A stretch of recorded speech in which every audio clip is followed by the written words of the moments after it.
Hello, everybody. Happy holidays. Welcome to another Comic Source Comic Boom collaboration. Time for your DC Spotlight for the week of November 26, 2025. Happy Thanksgiving to all those in the U.S. Just hope you are going to have a great Thursday, picking up your books Wednesday, reading them on Thursday while you're eating a bunch of turkey. That's certainly my plan. Big week, big week for DC books this week. 15 titles in addition to various second and third and fourth printings and what have you. So we're going to try to keep it under 2 hours. We'll see how successful we are. In the interest of that, I'm not going to open any packs this week of cards. I just have one left. We'll save it for next time. But yeah, really great week of DC books. I thought, even though there's 15, I actually, it was a little tougher to do the rankings because I kind of enjoyed everything. So I say that to say, even the book that I ranked last, I still found enjoyment in reading it. And really, when we talk about books 1 through 14, I really had a good time. Like even the book that's at 14 on another week could be in my top 5. But man, there's just so many books this week. So anyway, how did you feel about the week overall, Rocky? Um, I actually I'm not quite as optimistic as you. I thought I had a much easier time choosing my top five. I thought that there was a slew of mediocrity in the top 10, in the bottom 10, that was okay and just okay. But my top five, they managed to make it. But again, thank God for Absolute, and I'm having fun with DCKO. We'll talk about it. We'll get into it. I do have some criticisms, and I'm very curious to hear your thoughts on DCKO number two. And yeah, so I'm looking forward to our discussion. Yeah, I mean, Absolute. I just had this conversation with Jeremy Adams a little while ago for the 12 Days of the Comic Source episodes I'm doing. I won't go so far as to say I'm sick of hearing about Absolute, but what I am, I'm getting a little bit tired of the narrative that Absolute is so much better than the regular titles. Like, yeah, am I enjoying some of the Absolute titles? Yeah, but I judge a book on a case by case basis. I don't automatically, just because it says Absolute in the title, think it's better or I'm going to enjoy it more than the regular titles that are coming out. So like I have one Absolute title that's in my top 5. It's in my top 3 actually. The other one's all the way down at number 10 for me. Like again, I'm just judging them, on the basis of them. Like I understand that their sales are fantastic, and I think part of the reason the sales are so good is because it's a chance for people who maybe have always been interested in reading DC comics to go and pick them up, and they don't have to worry about loads of continuity to wade through, or I've got to read all these books because they're connected or whatever. And that some people, they don't have the time or the money or the desire to read a bunch of different books. I just want to read Absolute Batman. I've heard it's amazing or whatever.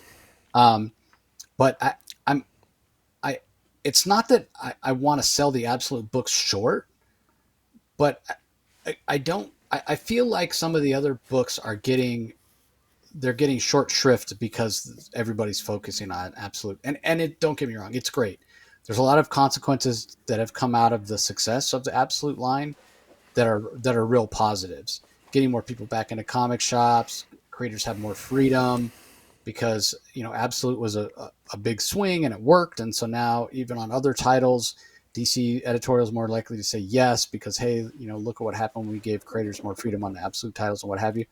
But I'm just getting a little bit tired of all the oxygen in the room being sucked up by Absolute titles because there's so many other titles that are worthy of talking about, and not just at DC, but independent as well.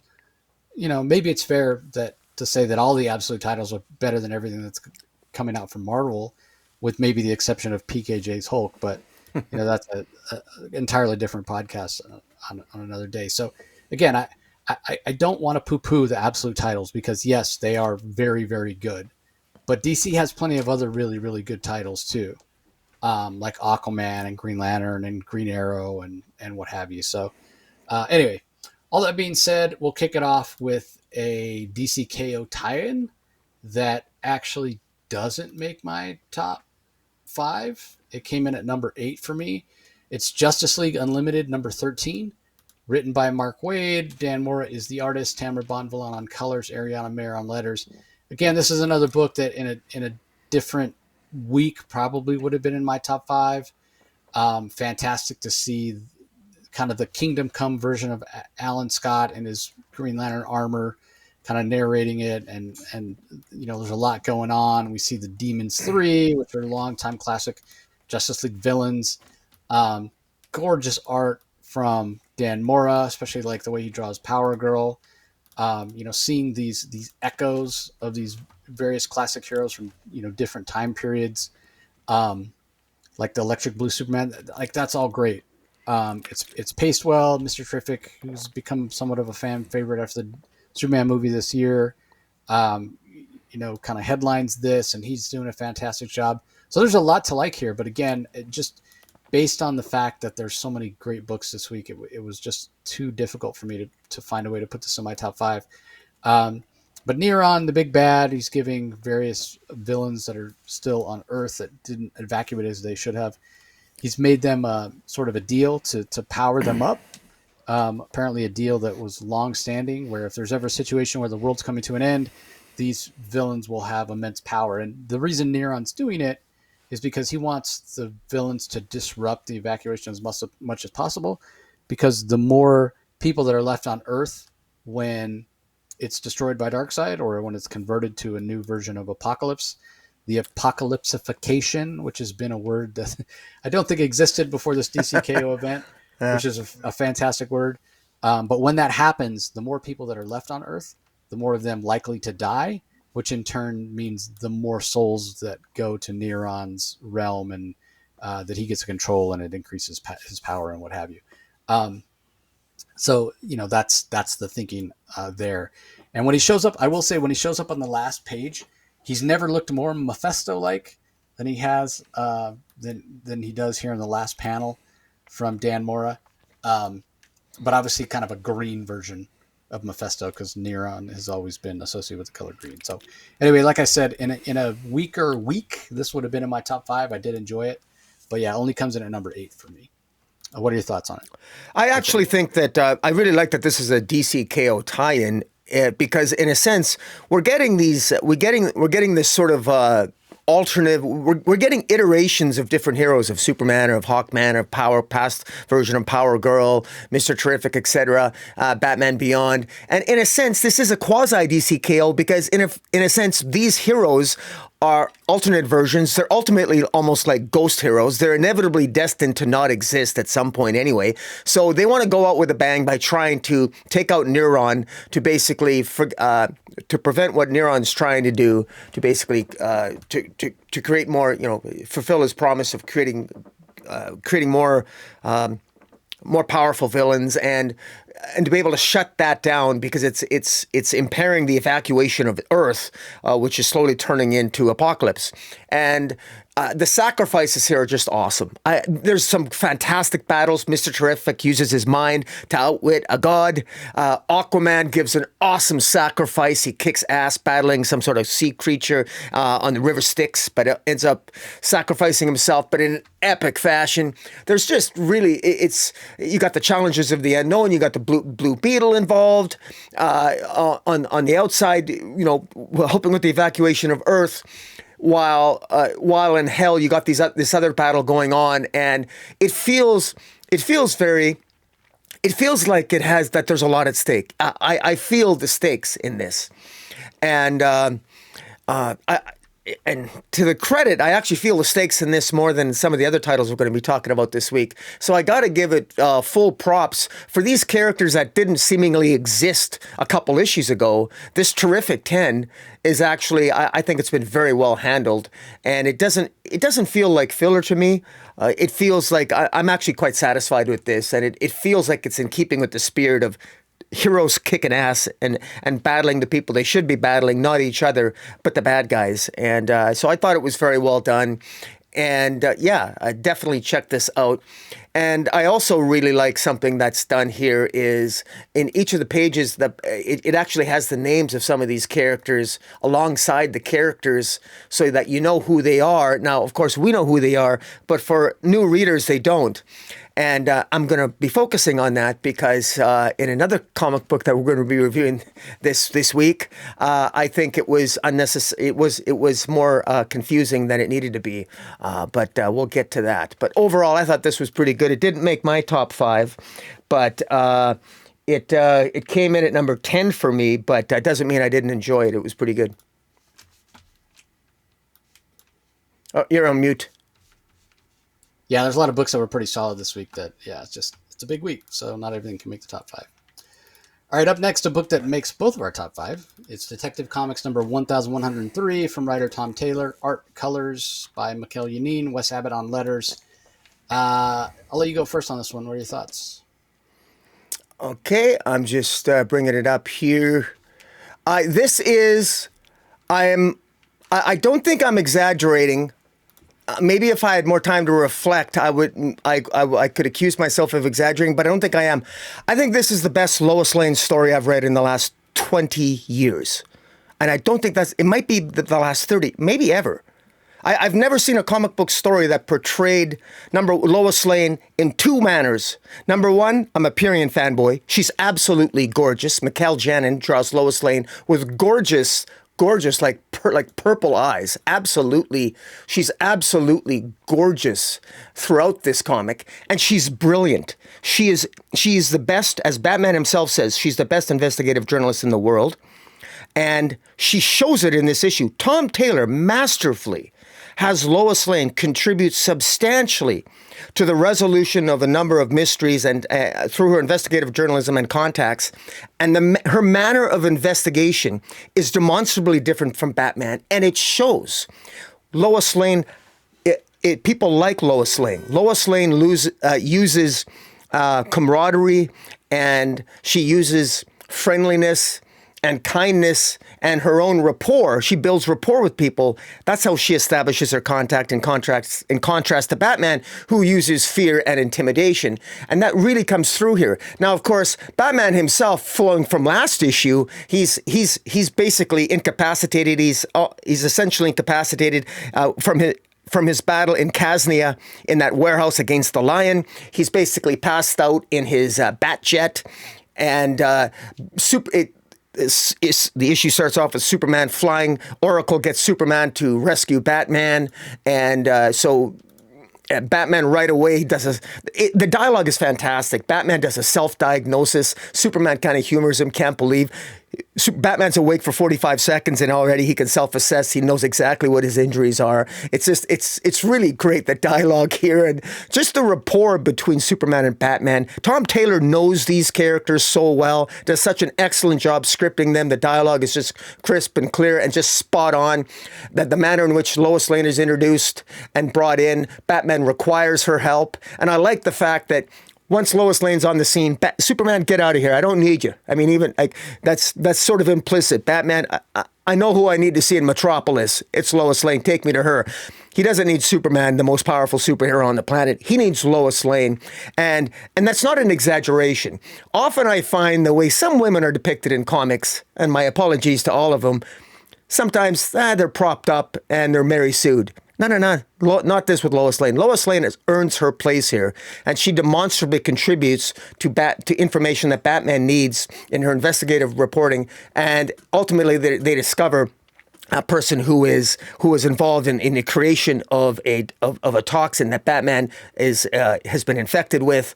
Ultimately, that leads them at the end towards Scarecrow, who's been kidnapped by the Lion, and at the end, Lois Lane makes it very clear to Batman that that this Project Courage, it's a drug that removes fear from people, so that everything you fear, if you no longer fear anything, you might have too much courage and you might think you can make a jump, or you might think you can do something physically that you're not capable of, and you could end up injuring yourself or causing substantial injury to yourself. And Lois Lane fears that Batman, it's Lois Lane, and Tom Taylor scripted this so well. Lois Lane says to Batman at the end here, remember the importance of fear, that fear underscores suspicion. It's suspicion, like a reporter's instincts.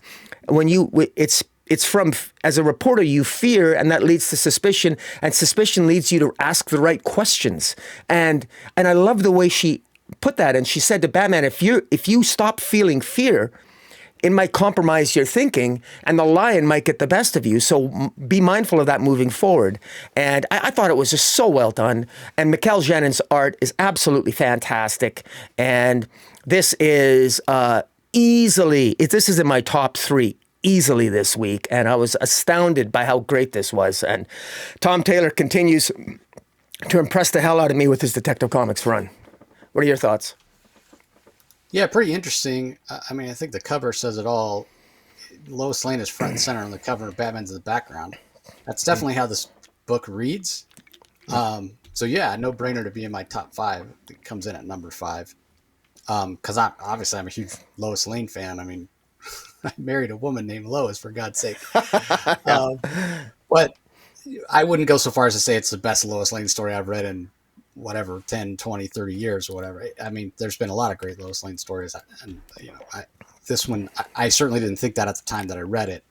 So I probably didn't enjoy that aspect of it as much as you did. Now, I mean, clearly I enjoyed her. She's capable. I love the characterization we get for her from Tom Taylor. But at the end of the day, this is Detective Comics, and this is a Batman book, and it is him pursuing the lion. And a little bit, Lois Lane steals the spotlight. So I probably knocked it down a peg and just put it at number 5 for me personally for that reason. We don't get as much forward momentum on that plot line as maybe we might have otherwise, because we do spend so much time focused on Lois, which again, it's a good problem to have, but I can't rank it super high as like a Batman story if someone else is actually stealing the spotlight. But you're right. The Mikel Janin art is gorgeous.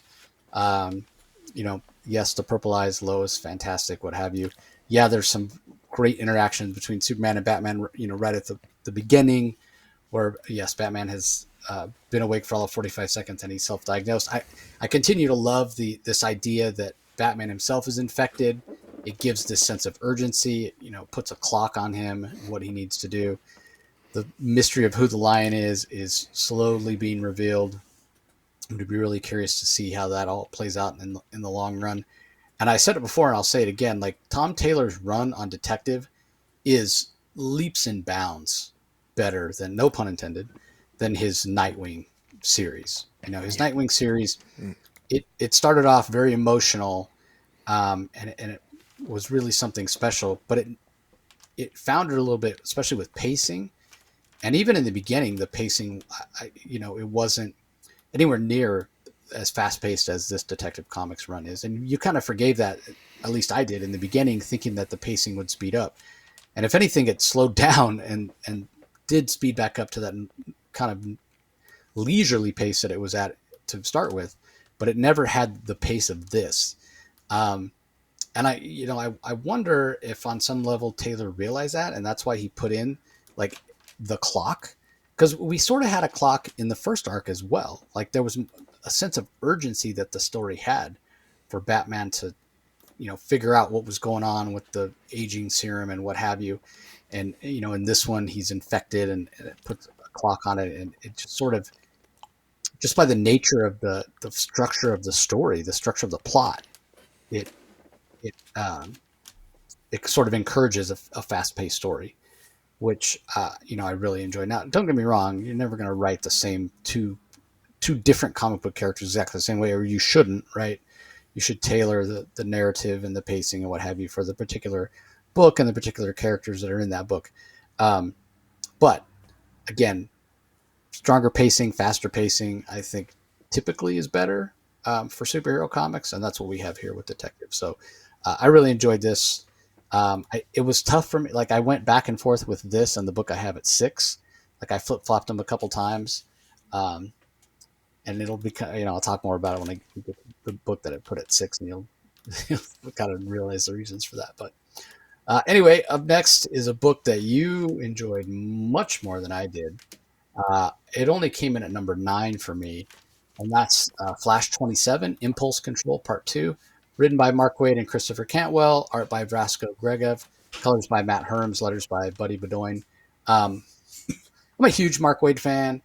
I'm an even huger Christopher Cantwell fan. Flash is one of my favorite characters, but This for me is just okay. Like I feel like it hasn't really traction. Again, like no pun intended. I do love the cover. The cover is fantastic. It's so good with the Legion. And I'm talking about the main cover, um, which is by Dan Mora. And I very much love that. But as far as the story itself, I still am waiting for it to kind of click for me. So far, I can sum up the story as Impulse messed up and Wally's trying to fix it. That's not new or original or necessarily compelling. So yeah, for me now, what it is great seeing the Dark Side Legion like versions of these characters. In this one, we get XS, and I look forward to seeing more of the Dark Side Legion, different characters. Because I'm a huge Legion superheroes fan, so seeing the Dark Side Legion version of those is cool. But that's not enough to carry a book. So yeah, only a number 9 for me. But this was in your top 5, so Yeah. what? First of all, I love this, and Mark Waid knows how to write Impulse, and boy does it show. Impulse does screw up here. He tries to go back in time. He's well intentioned. He wants to go back in time to prevent and defeat Darkseid, to prevent Darkseid from destroying all of time, because Darkseid is not only controlling everything, he's controlling and destroying every whenever it exists in the time stream.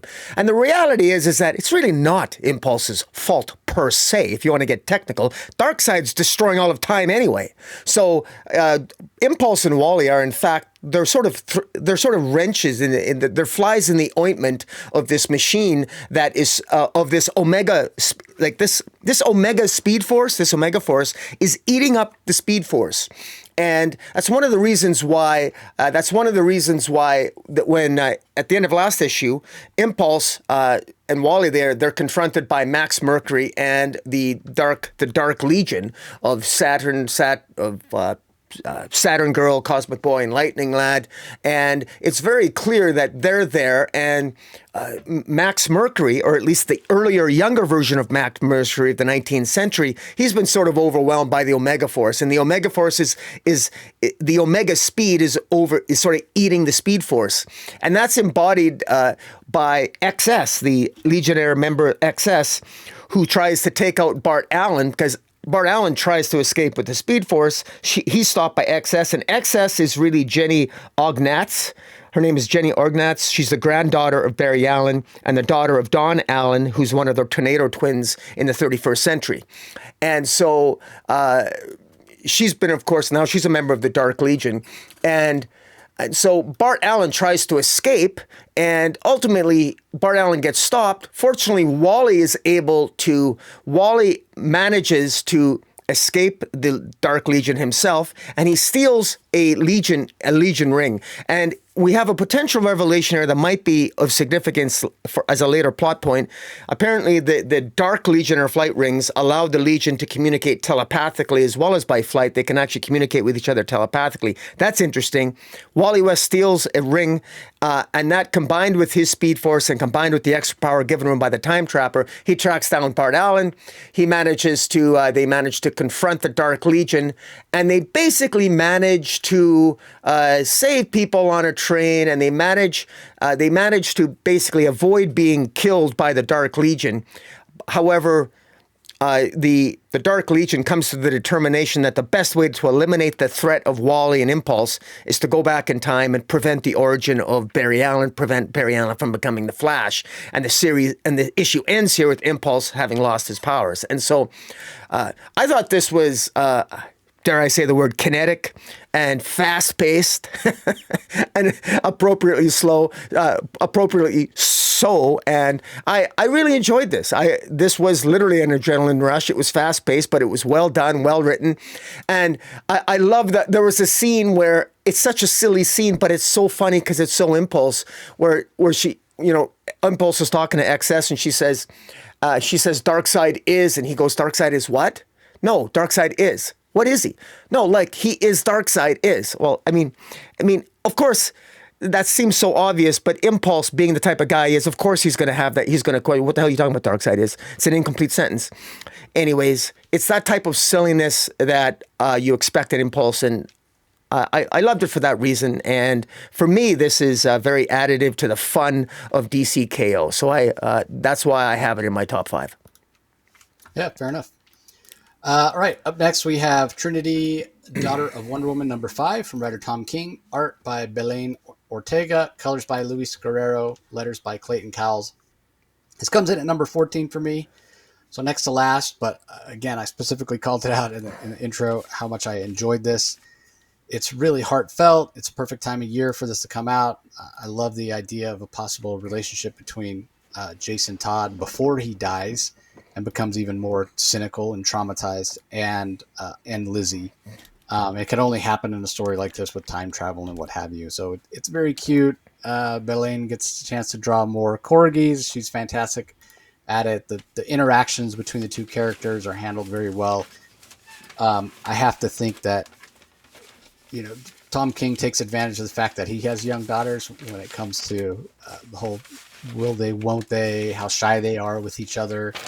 They both like each other, but kind of don't want to admit it, what have you. So I did very much enjoy this. And again, it's just the only reason it's ranked so low is just because there are so many books this week. So I have a feeling I enjoyed it a lot more than you, Rocky. Anything to add? Well, I enjoy romance in DC. I wish there was more romance in DC comic books, and in fact, there's a lot of romance. There's more romance in the Christmas special, the anthology of DC this week of Ma Henkel's I saw Ma Hunkel kissing Santa Claus this week. But no, I thought this was entertaining to me for what it purports to do. I actually thought it was entertaining. I sort of, the idea of Trinity being with Jason Todd before he dies, I mean, there was heartfelt moments. It was heartfelt moments. For the life of me, I don't know where, I gotta shut off my continuity, my headcanon, because this makes no sense from a story point of view in terms of where this fits. But like you said, if you just turn that off and just read it for the story it's telling and what it is, because there is in past issues, there was heartfelt moments between Trinity and her father, Steve Trevor, and now this is the second one with Jason Todd. I mean, it's clearly building towards something. So even though I can't fit it into continuity in my own headcanon, I can't deny that there's a story here that's being told, and it's not without its character moments and emotional high points. So, I got to give it props for that. And I think it has an audience, and that Belen Ortega art is really good. May not necessarily be my cup of tea, but it's very consistent, and there is a humor to it, and there is some humorous moments here that I thought really worked. And we won't get into the weeds because we got too many to review this week. But I thought it held its own pretty well. Didn't make my top 5, but again, it was good for the audience that it's been written for.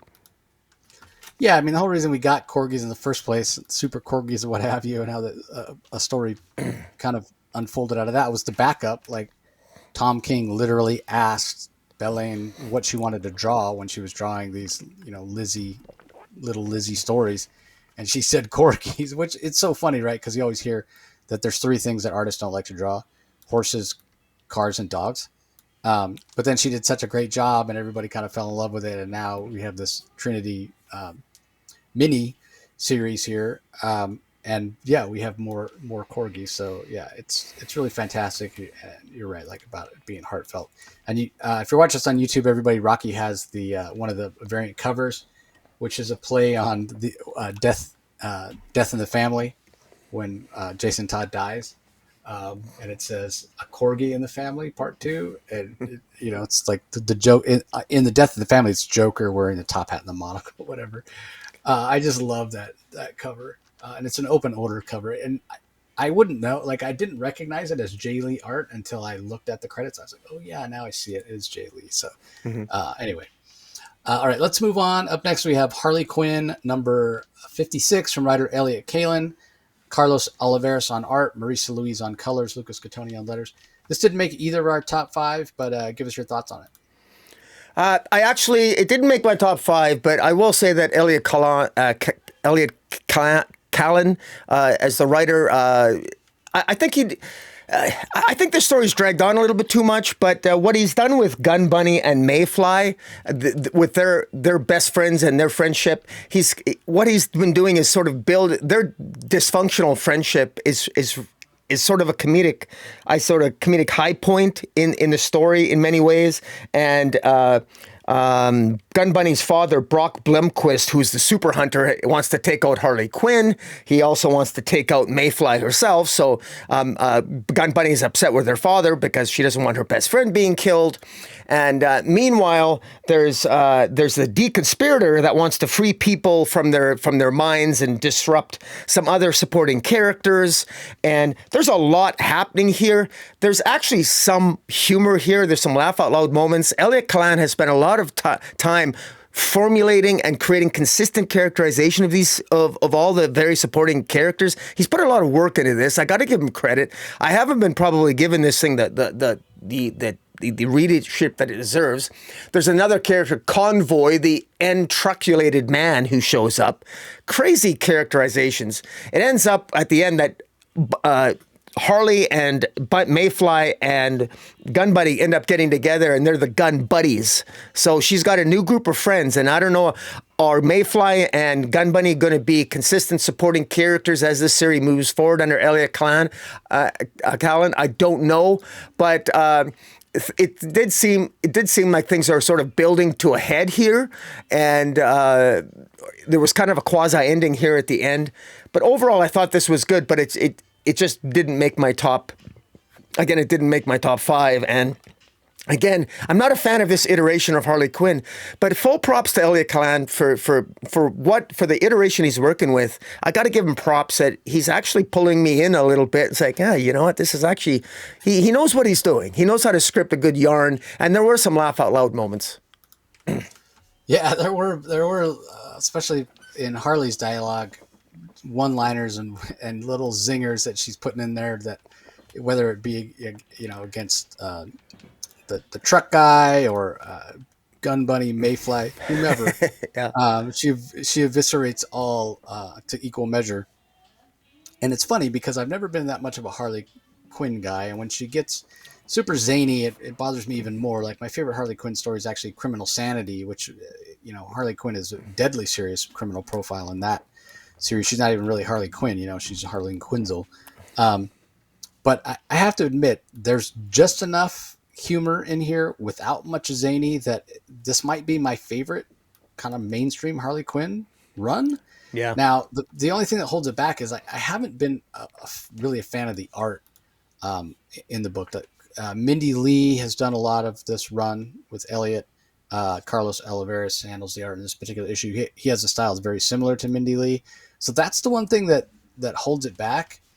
Like if we had like some of my favorite art that we've had on Harley, like Amanda Connor or Chad Harden, this would be a no-brainer for me to be my favorite era of Harley ever. But it's the art is just okay, and it never pulls me out of the story or what have you. But really, I mean, when I'm reading this and I'm laughing out loud, it's due to the narrative more than anything else.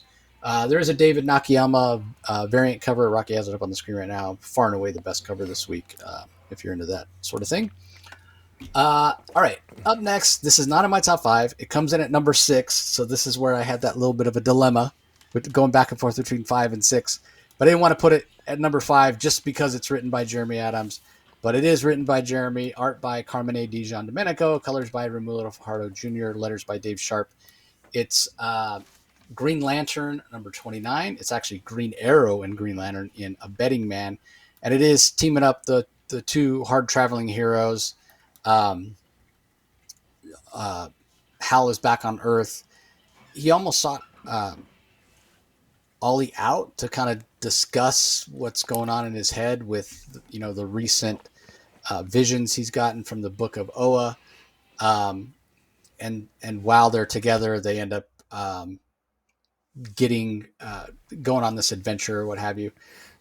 So I really enjoyed it, but again, just based on the strength of the week, it did not quite make my top 5. But it is great to see Hal back on Earth, and I'm not sure where this fits in terms of timeline, because he's teaming up with Batman next.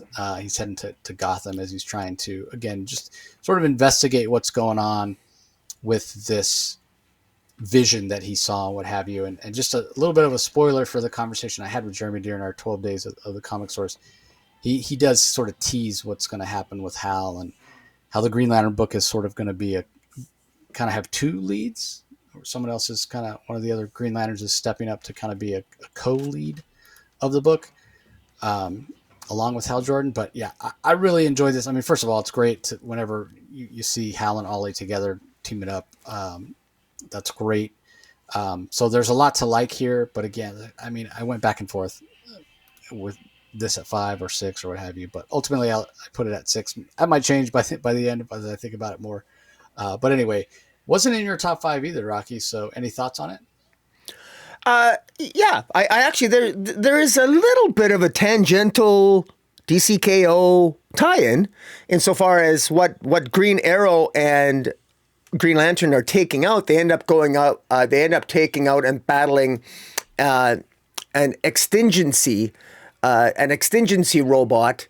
That's the name of the sort of the robot. He's an extingency that's created in preparation of the apocalyptic. Earth is slowly being apocalyptified into apocalypse. I can't believe I said that right, or maybe I didn't. But in any event, extingency is coming into effect, and he's once the reformation of the planet Earth is complete, this extingency robot is going to help sort of harbor in a new era, in a post-apocalyptic era. And of course, he ends up, he becomes self-aware at some past date. And he, of course, wants to destroy humanity, sort of a Terminator-like sort of idea.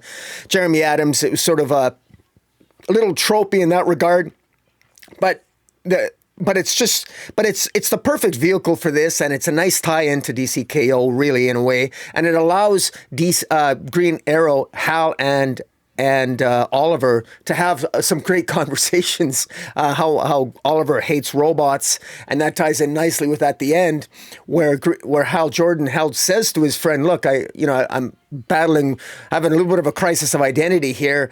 He tells him about Hal Jordan's name was in the Book of Oa, and he's saying like, what is he going to do? Why is my name popped up in the Book of Oa? Hal Jordan has got some reason to maybe be concerned. After all, the guy was parallax at one point in time, so you never know. I mean, Hal Jordan always seems to be a pawn of cosmological disasters from time to time. So what the hell's going to happen? So he's got cause to worry. So naturally, Oliver says, maybe go talk to Batman. And of course, the only thing that Hal Jordan hates more than anything is probably he hates Gotham. But he's going to go talk to Batman because Batman himself happens to know something about being in different mental states and having all kinds of crazy crap going on in your head. So Hal and Batman might actually have something in common. And the big question is next issue that I'm looking forward to is, what advice can Batman give Hal Jordan that Hal Jordan might care about? And will Hal and Batman maybe they're going to duke it out next issue just because they can, because they just don't like each other very much. But in any event, I thought this was well done. It never made my top 5, but as always, Jeremy Adams, his great character work always pulls me in and always entertains me. Yeah, I love the relationship between Hal Jordan and Bruce Wayne. I want to say it started in from Jeff Johns in the New 52 Justice League series, where he set up this sort of antagonistic relationship between the two. Because I don't remember it really existing before then. I think they just had sort of a teammate relationship. There wasn't anything special about it or memorable about it. So being that there's a little antagonism now, it makes it a little bit more memorable. And I'm curious to see what Jeremy Adams how he's going to play with that. Yeah. Because if there's anybody that'll be aware of that, it'll be Jeremy. Because he's aware of all those crazy continuity quirks. All right, up next we have Superman 32, Man of Apocalypse Part 2, written by Joshua Williamson, art by Eddie Barrows with Ibar Ferreira, colors by Alejandro Sanchez, and letters by Ariana Bear. So this didn't make your top 5, Rocky, but it made mine. So I'll let you go first, and then I'll go into a little more detail. Yeah, and I gotta say that the only reason this didn't make my top 5 was, well, I mean, I'll just say that there was just it had a lot of competition, and it's too complex to exactly go into, other than to tell you that I thought a lot of this was just sort of set up for what's going to come, because this really is a setup showing what will ultimately be how Lex Luthor and the Joker and the Legion of Doom get to the events of DCKO #1, which we've already reviewed. So it gives us backstory to that, how the Legion of Doom came upon what was happening came upon what the Justice League were doing, and how they ultimately made it to the battlefield of DCKO #1. And it also sort of sets up and teases what ultimately is going to be Superman and Captain Atom, which has been solicited, and Lex versus the Demon in Superman 33 next issue. So a lot of this is just sort of set up for that, and sort of what's being teased, and then just basically again the continued conversation on the Justice League satellite of Time Trapper / Doomsday talking to the Justice League, and they're talking about the rules of the DCKO tournament, which has already started. So this is a little bit behind. And so now, in fairness, that it's still good. It's a good recap, and I think it's a great read. And it's nice to see how the Legion of Doom became aware of what was going on, because remember the plan that the Justice League had was to put all the villains in the Phantom Zone so they wouldn't form part of the DCKO tournament. That was the idea. So how did the Legion of Doom manage to subvert that and avoid that fate? Well, that's explained in this issue, and it was I thought it was done very well. And there's some good dialogue and scenes between Superman and Lex Luthor, which again is going to be built upon in DCKO #2, which we're reviewing this week. And there's some great scenes with Superboy Prime and Lois Lane, who's become Superwoman. She's got her powers back as they take on Sunboy of the Dark Legion, and ultimately we end up with at the end with some Superman robots making an appearance. And the last time I saw genuine Superman robots, it's been a while. I can't remember the last time I saw Superman robots. But in any event, I thought it was pretty good. It just it just never made my top 5. But again, I'm buying the physical copies of all these DCKO tie-ins, because I love the visual. I think the trade dress looks fantastic.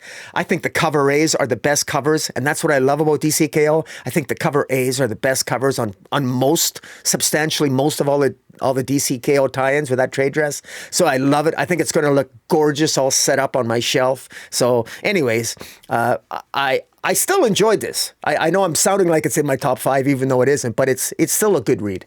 What are your thoughts? Yeah, it's a little disjointed. Like, I've had any critique over, how it could have been better if it had flowed a little better, but it's sort of the nature of this tie-in, because it does cover, it's almost like 3 stories in one, right? So we're getting the aftermath of what we saw in the previous issue, where yes, Lois gets her powers back. She's teaming up with Superboy Prime. The two of them are fighting against the Darkseid's Legion, and it's fantastic. And when you add in the Eddie Barrows art, like, that just takes it over the top. It's just so great.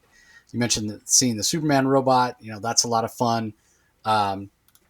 This is so important for KO, and adding all kinds of context, on top of which it sort of does, in a way, what you loved about Detective Comics, where it shows that Lois's mind is maybe her best power, right? Even though she has her superpowers back, her mind, the way she analyzes situations and what have you, is like so important. She sees things that even Superman doesn't, and that's the way that she was able to figure out that, hey, just by the answers that Jor-El was giving when Superman went to his Fortress of Solitude and was talking to the sort of the AI construct of his father and trying to get answers about what they knew about Darkseid, and Lois just asking questions about that, and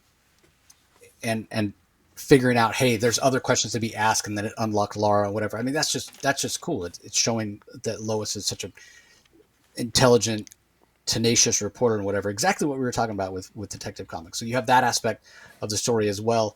And then, like Rocky said, teasing what's to come with Lex Luthor versus the Demon and Superman versus Captain Atom, and getting a little bit of a preview of what we get in DCKO.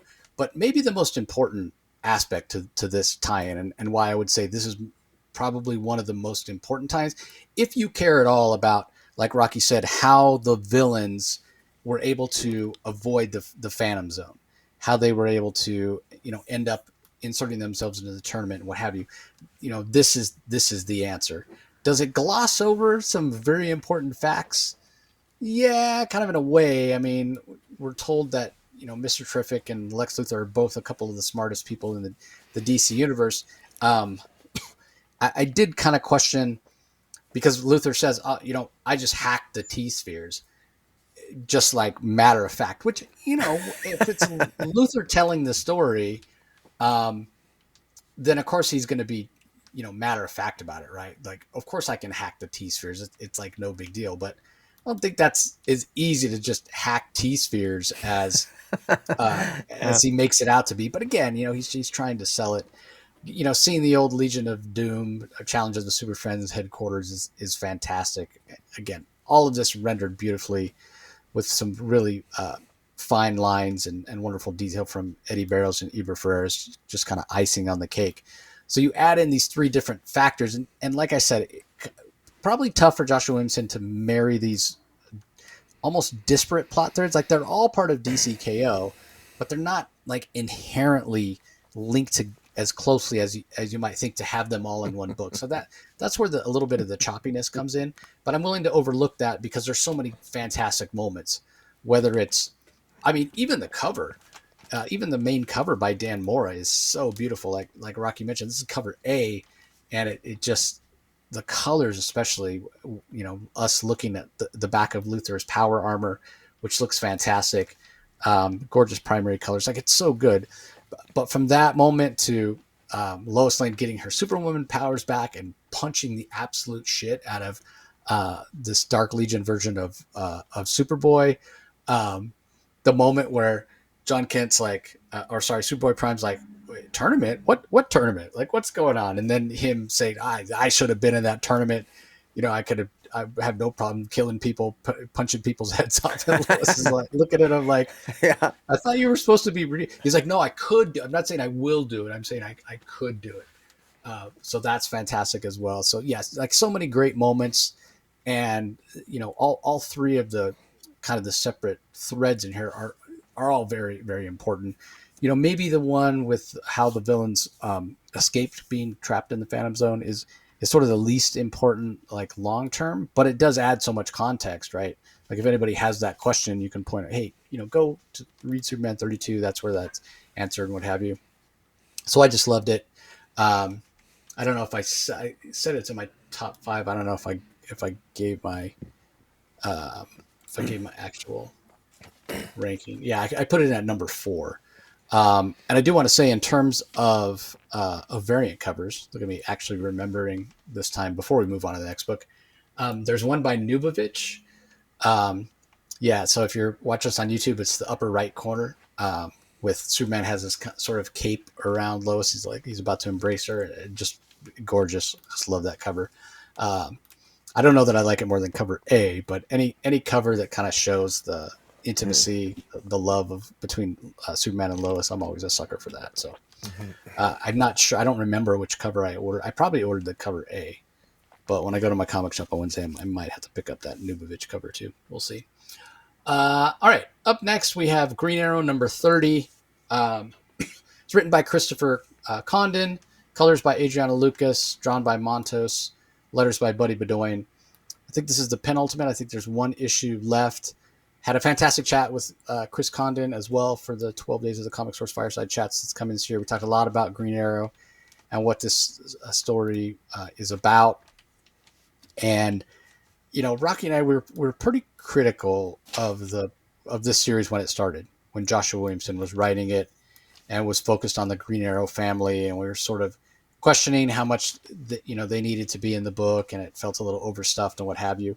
But at the end of the day, Green Arrow is a legacy character, and he does have strong ties to Roy Harper, who in turn has strong emotional attachments to Leanne, his daughter, and you could even make the argument that that's what drove him to somehow return from the dead or whatever.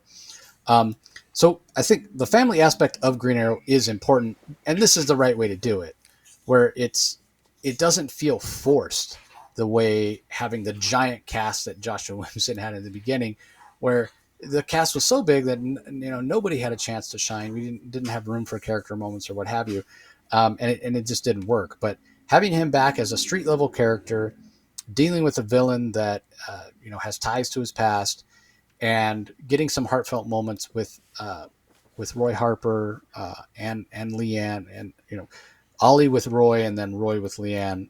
It really, really works. So I continue to be sad and disappointed that this Green Arrow run is coming to an end, because I think Chris Condon was the perfect choice for it.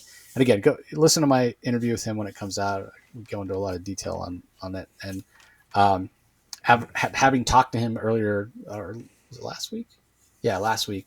And then reading I had already read this, and then I read it again after we chatted, and I'm really looking forward to his final issue, because it's going to get even more emotional. Although I think this story pretty much has sort of come. I mean, they defeat the bad guy here, so in a lot of ways, this is kind of the final issue of the arc, and then the final issue would be a little bit of an epilogue. So anyway, I enjoyed it. Montos does a fantastic job on the art as well, and yeah, this Christopher Condon run on Green Arrow just didn't last long enough. But again, I understand why it's coming to an end.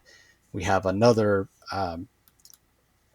Green Arrow miniseries that's starting up this week, and I think there's even the Absolute Green Arrow that's coming. So I get it. I mean, Green Arrow's not so popular of a character to support three ongoing or 3 monthly books, even if some of them are limited. But this didn't make your top 5 either, Rocky, but I know you've been enjoying it. What are your thoughts? Oh yeah, it came in at number 6 for me. So just outside my top 5.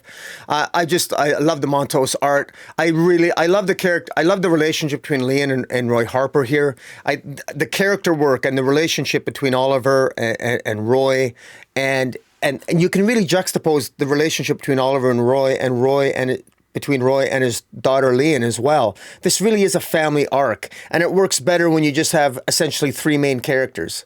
And really, the Crimson Archer, the villain here, is he's actually fairly competent in his own right. He's a fairly good.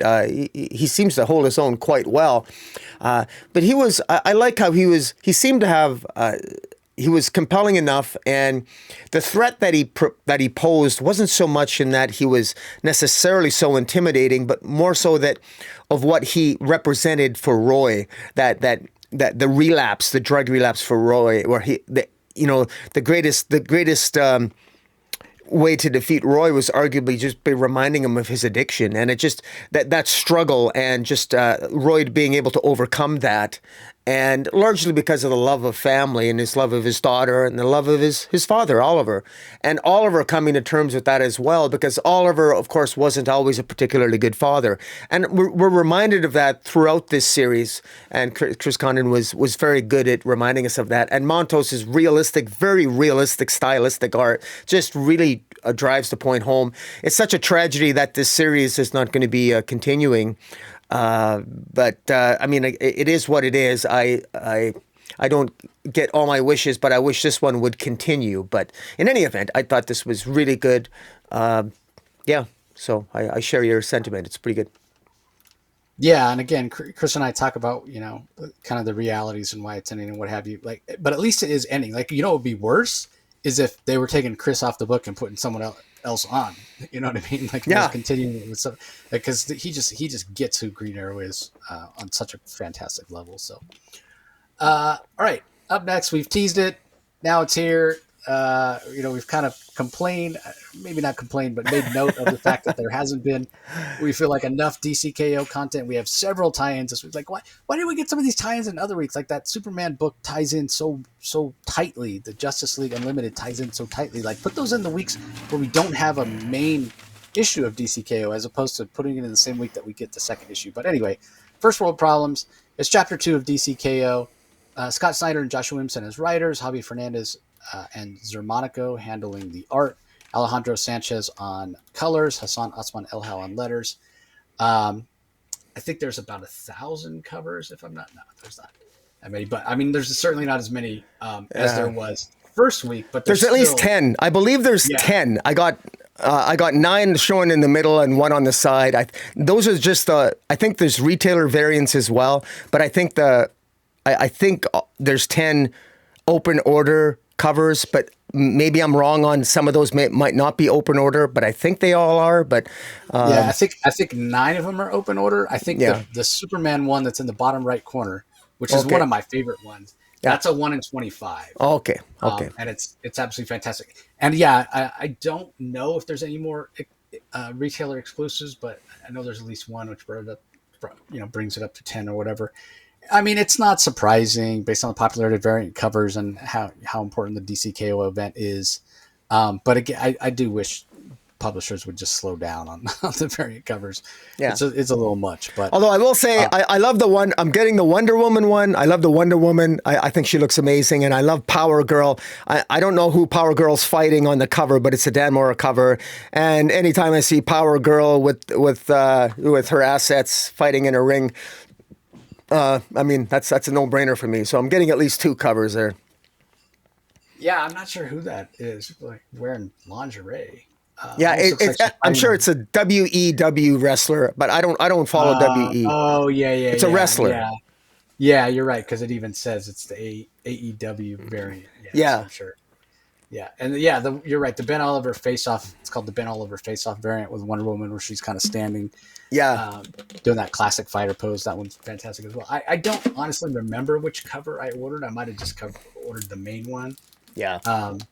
I mean, I'm not going to shell out the money for that 1 in 25 Ariel Cologne variant, but man, that's it's Superman. There's a planet exploding, or it's actually, I think, apocalypse fire pit starting to sprout on Earth. It looks great, or whatever. Yeah. But anyway, here's the thing about this. Like, so Scott Snyder had told us that there were, when the brackets were released and everything, that it wasn't always going to be straightforward. Okay, this person fighting this person in this round or whatever. And we didn't know what round that was going to be. Well, it turns out it's the first round. This is the round where it's not necessarily this person fighting this person, this person. The premise of the story is that there's 32 people that made the tournament, 32 characters, and there's 16 classic artifacts from the DC universe that are scattered in this sort of dimension or planet or whatever they put them on, where there's elder gods that are dead, and the 16 items we're told that the 16 of the most powerful items of DC universe.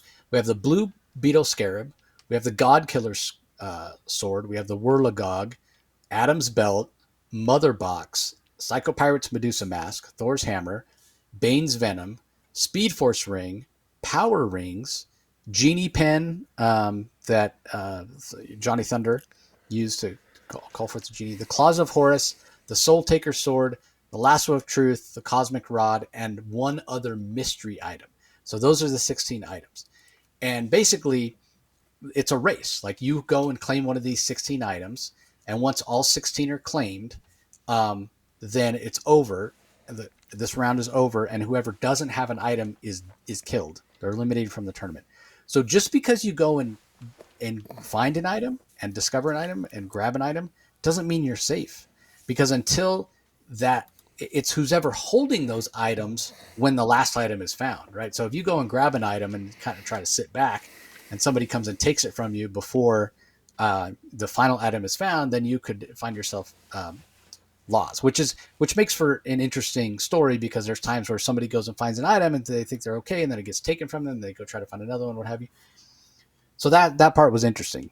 The part that's a little frustrating from the aspect of Rocky and Steve and I making our picks is, like, if I would have known that this was the first round, I would have picked differently, right? The way it was set up was like this character against this character, and I'm like, okay, well, if it's this character against this character in a fight, then I'm going to pick, character A, but that's not necessarily how it went down, because they weren't necessarily fighting each other. So it's fine. It is, because we were all on the same page, so it's still fair. It wasn't like Steve knew and you and I didn't. But I will announce, I haven't even told this to Rocky or Steve yet, but I will announce the current standings after round 1.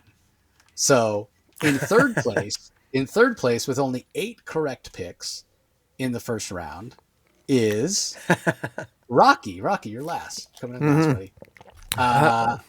Yeah. With 10 picks in second place is myself, and then in first place with 11 is Steve. Now we all, and here's another thing, right? Like we all thought it was going to be Batman versus Star Sapphire, um, and turns out Batman wasn't even in the tournament, and Star Sapphire didn't make it out of the first round. So I lost because again I thought Batman, he's going to go off and do his own thing. I was right in that, but what I didn't realize is he wasn't going to make the tournament because DC lied to us. So again, in a different situation, if I knew it was Joker, or instead of Batman versus Star Sapphire, it was Joker versus Star Sapphire. Do I pick the Joker? I can't say that I would have necessarily.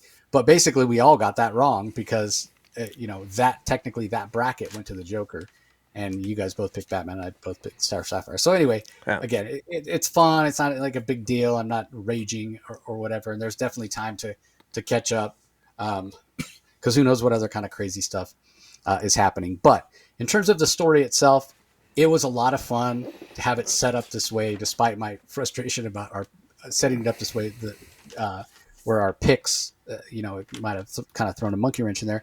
But the reason I liked it set up this way, at least to start, was because, we all love who would win in a fight between this person and this person. But to start it out this way, it did kind of throw it, just throw all the cards up in the air and see who lands face up, right? Like it really made it a kind of a wild card wins, because if it was just, X person fighting X person, there's people that made it into the next round that I don't think make it into the next round. If it's, so-and-so is fighting so-and-so. And so that allowed some of the kind of weaker, or I won't say weaker, but maybe some of the less expected characters, like Jay Garrick. I wouldn't have thought Jay Garrick would have made it out of this, this first round. I wouldn't necessarily think Swamp Thing would have made it out of this first round, or Harley Quinn. But again, based on the nature of kind of how this first one went, where it was sort of a MacGuffin hunt or scavenger hunt, if you will, it allowed for a lot more diversity in who won. So I enjoyed that aspect of it. Plus, I thought the characterization for these characters, for the most part, was pretty spot on. I enjoyed it. There's a lot of this issue that's devoted to sort of the different philosophies of Superman versus Lex Luthor. It is interesting. This is twice that this has happened now, and tell me if you agree, Rocky, where we've had a Lex Luthor who supposedly has become more sympathetic and more heroic, and then he kind of does a heel turn, but it sort of feels like that heel turn wasn't earned. Like we saw it in coming out of Forever Evil, where he built a new set of power armor that instead of being the kind of classic green and purple, it was patterned on Superman's colors. And he joined the Justice League and supposedly was a hero. And then all of a sudden they needed him to be a villain again, and without any explanation, or without, I think, at least a reasonable explanation, he becomes a villain again. And then Scott Snyder's Justice League run starts with the totality or whatever, and he's completely evil again. And I never really got a good explanation for why he flipped. And most recently, he's been a relatively sympathetic character in the pages of Superman from Joshua Williamson, with his amnesia and what have you. And now, even though it's Joshua Williamson still writing it, he's sort of slipped back into the old ways without any other explanation other than, okay, I guess you can say he got pissed off that Mercy Graves was trying to.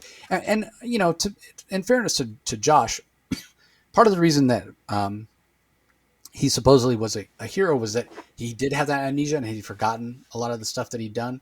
But in order to resolve one of the stories that was happening in Superman, he had to have all his memories restored. But it seemed like even though he had those memories restored, he was more understanding of Superman and Superman's philosophy. He didn't flip back over to immediately being the asshole Lex Luthor that we know, but he certainly is here, the asshole Lex Luthor. So I don't know, maybe having those memories for a certain period of time, he slipped back into his own personality or whatever. So it's a minor nitpick, but it's just something I noticed. Because I sort of liked the characterization that we were having, where he was a little softer. It was a little bit of a softer side. There's even possible romance between him and Mercy, although she blew that up by trying to kill him, as one does. but I did enjoy it. And I mean, at the end of the day, Lex Luthor is Superman's, arch nemesis. He is antithetical to Superman. And it's so interesting because for so many years, it's that old cliche, like, um, Lex Luthor hate Superman? Because he he holds back the human race. This is what it's been for decades in DC, right? Like, if Superman's here, then humans aren't pushing themselves to innovate and invent things and kind of push themselves to be more, because Superman will do it for us. But we actually get a different explanation from Luthor here, and what he's saying makes a lot of sense. I agree. I agree with what he's saying in terms of, yeah, so many people looked to Superman to save the day instead of doing things for themselves.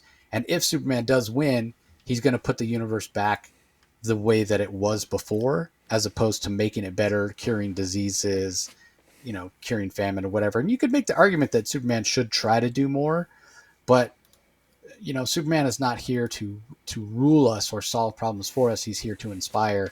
And, I buy into that. But although I understand what Luthor's saying here, I understand his motivation. So I appreciated that there's kind of an extra layer to Lex Luthor here when he's explaining that. So I do have to say, though, the one thing that holds this back from being absolutely outstanding for me is the art. In the first issue, the Javi Fernandez art wasn't as clean as I prefer. And this one's even a little more messy. It's okay. It suits the narrative of the story. And I almost feel like the lettering we get is very textured as well. And I think if the art wasn't so textured, the lettering would be a little bit cleaner. Again, I don't mind the lettering necessarily. It certainly goes with the art. But, I think about big events like Blackest Night with the Ivan Reis art. And imagine if Ivan was drawing this, it would put it over the top for me and be fantastic. So again, not to say that Javi Fernandez isn't giving us some spectacular images here. It's just not my favorite style of art at the end of the day. So again, I really enjoyed this. It does show me that, man, I really wish this was, I don't want to say weekly, but maybe a bi-weekly event, or at least if we were spreading the tie-ins out so we can get a little bit. Because we get a week like this where we have like 2 or 3 tie-ins and the main book, whatever. It's like, man, what a fantastic week! Like a big chunk of DCKO story, and it makes me miss the weeks when we don't get any DCKO even more. So hopefully going forward, it's a little bit spread out more. But I really enjoyed this. I thought it was fun, and there's plenty of other moments too. There's great moments with Wonder Woman. There's great moments with Lobo and Starro and what have you. So yeah, this is a fun ride. And there's something that happens with Superman here, which is so interesting to me. Maybe Rocky will touch on it more. I don't know that I want to give it away necessarily. I have my theories about it and what have you, but I feel like I've talked long enough. So yeah, I'm gonna turn it over to you. Oh. What are your thoughts? I was, boy, I have mixed feelings about this. There are so many. There was a couple of scenes in here that were end game level that would look awesome. I'm reminded of the movie Marvel's, Avengers Endgame.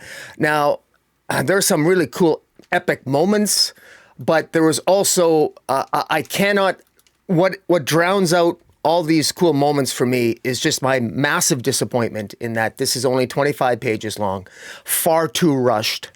I read this 5 or 6 times, and I went through and I tried to ascertain which heroes obtained all of these items, and we have some big question marks.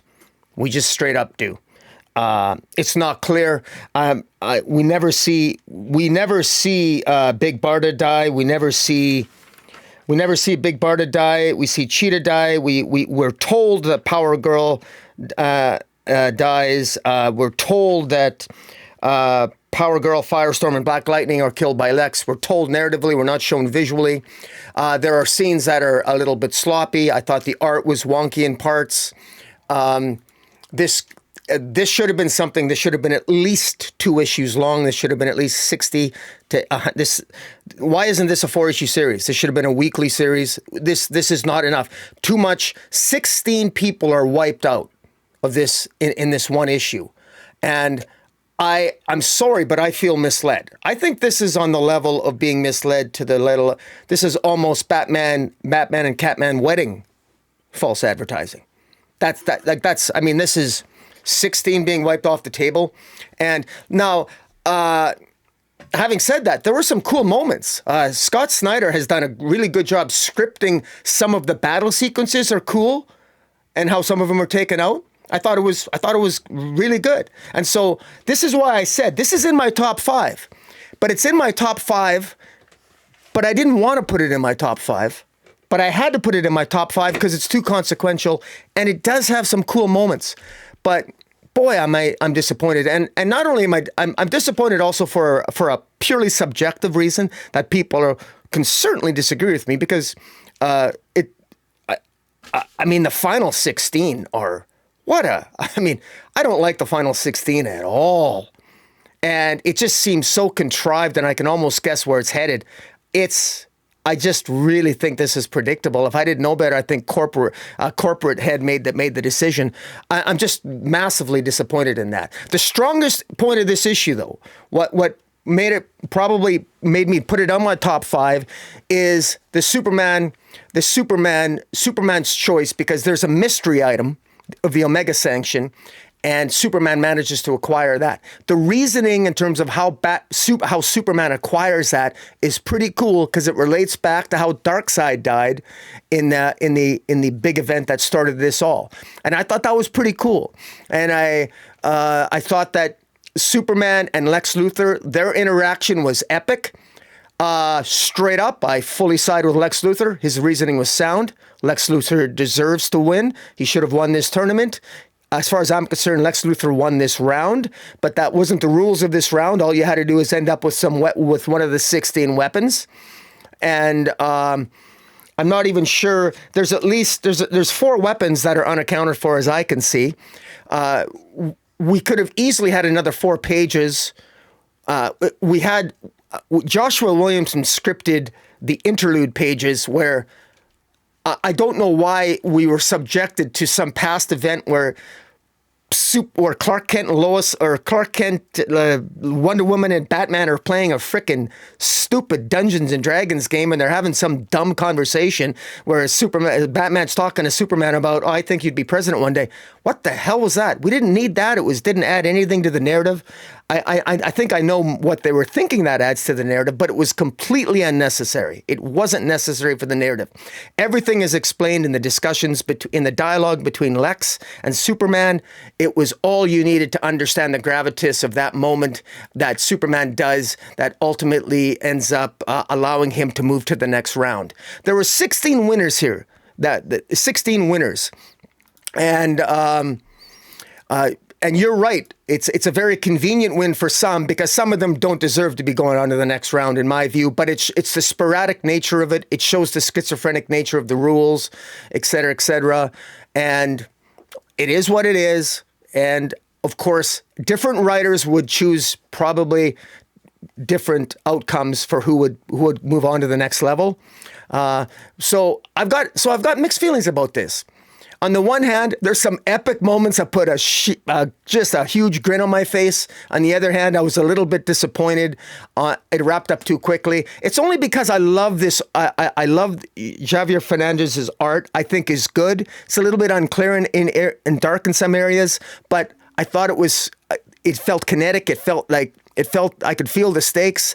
It was fun in parts, but at the same time, I couldn't help but feeling disappointed, because why, like, when we're getting all these superfluous issues and DC tie-ins that some of them aren't really additive, why?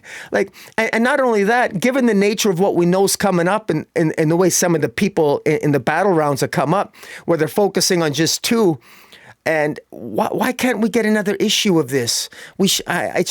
their priorities were a little bit skewed here. I would have loved to have another 25 pages, taken the time to script more of this really great, these battle scenes. So, again, mixed feelings. It is in my top 5, but I have a bias because, and you called it, I'm dead last, and you and Steve and I'm dead last because all my players, they're off the playing field. So yeah, I'm upset. So I'm biased because of that, and I don't like that. But so it's a mixed bag for me. But I love the variant covers, and I'm still invested in this, and I'm looking forward to the next round, so to speak, as we move forward. Yeah, so I want to be clear. It's not 25 pages. It's 40 pages. 25 pages in our digital preview because there's double page spreads. Yeah, double page spreads. Right. Yeah. So it is 40 pages, but I that being said, this should have been 80 pages. Yeah. It easily could have been twice as long, or like you said, it comes out, every other week instead of once a month or whatever, or you extend it. Like, yeah, this first round easily could have been 2 issues. If you don't want to do 80 pages, if you want to split it up, that's fine or whatever. Because yeah, I agree with you. There's not enough. There's just not enough here. Like, this is the event. Like, think about when it first got announced, like DCKO at San Diego, and they're talking about, those conversations you have in your comic shop, who would win between who, and yeah, I mean, I wouldn't go so far as to say it's bait and switch to the level of the Bat-Cat wedding. But yeah, that's what we were told. And then right away in the first round, it's not even, person A against person B. It's, person, or all, I guess I can't even use the alphabet because the alphabet's only 26 characters, but it's person 1 through 32 against person 1 through 32. Like, it's everybody against everybody. So you already didn't do the one thing that you said you were going to do, which was, person A or person 1 versus person 2, person 3 versus person 4, and that sort of thing. Which again, I guess that's okay, but it wasn't what it kind of wasn't what we were told.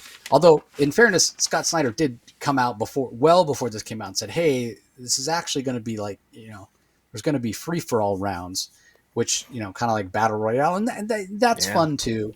But if that's what it's going to be, then you got to give that space to breathe." Right? Like, it's much tougher to do. Like, if they were going to do 16 individual battles, that would have been, I think, even harder to do in a way in one issue, because there's just not enough space.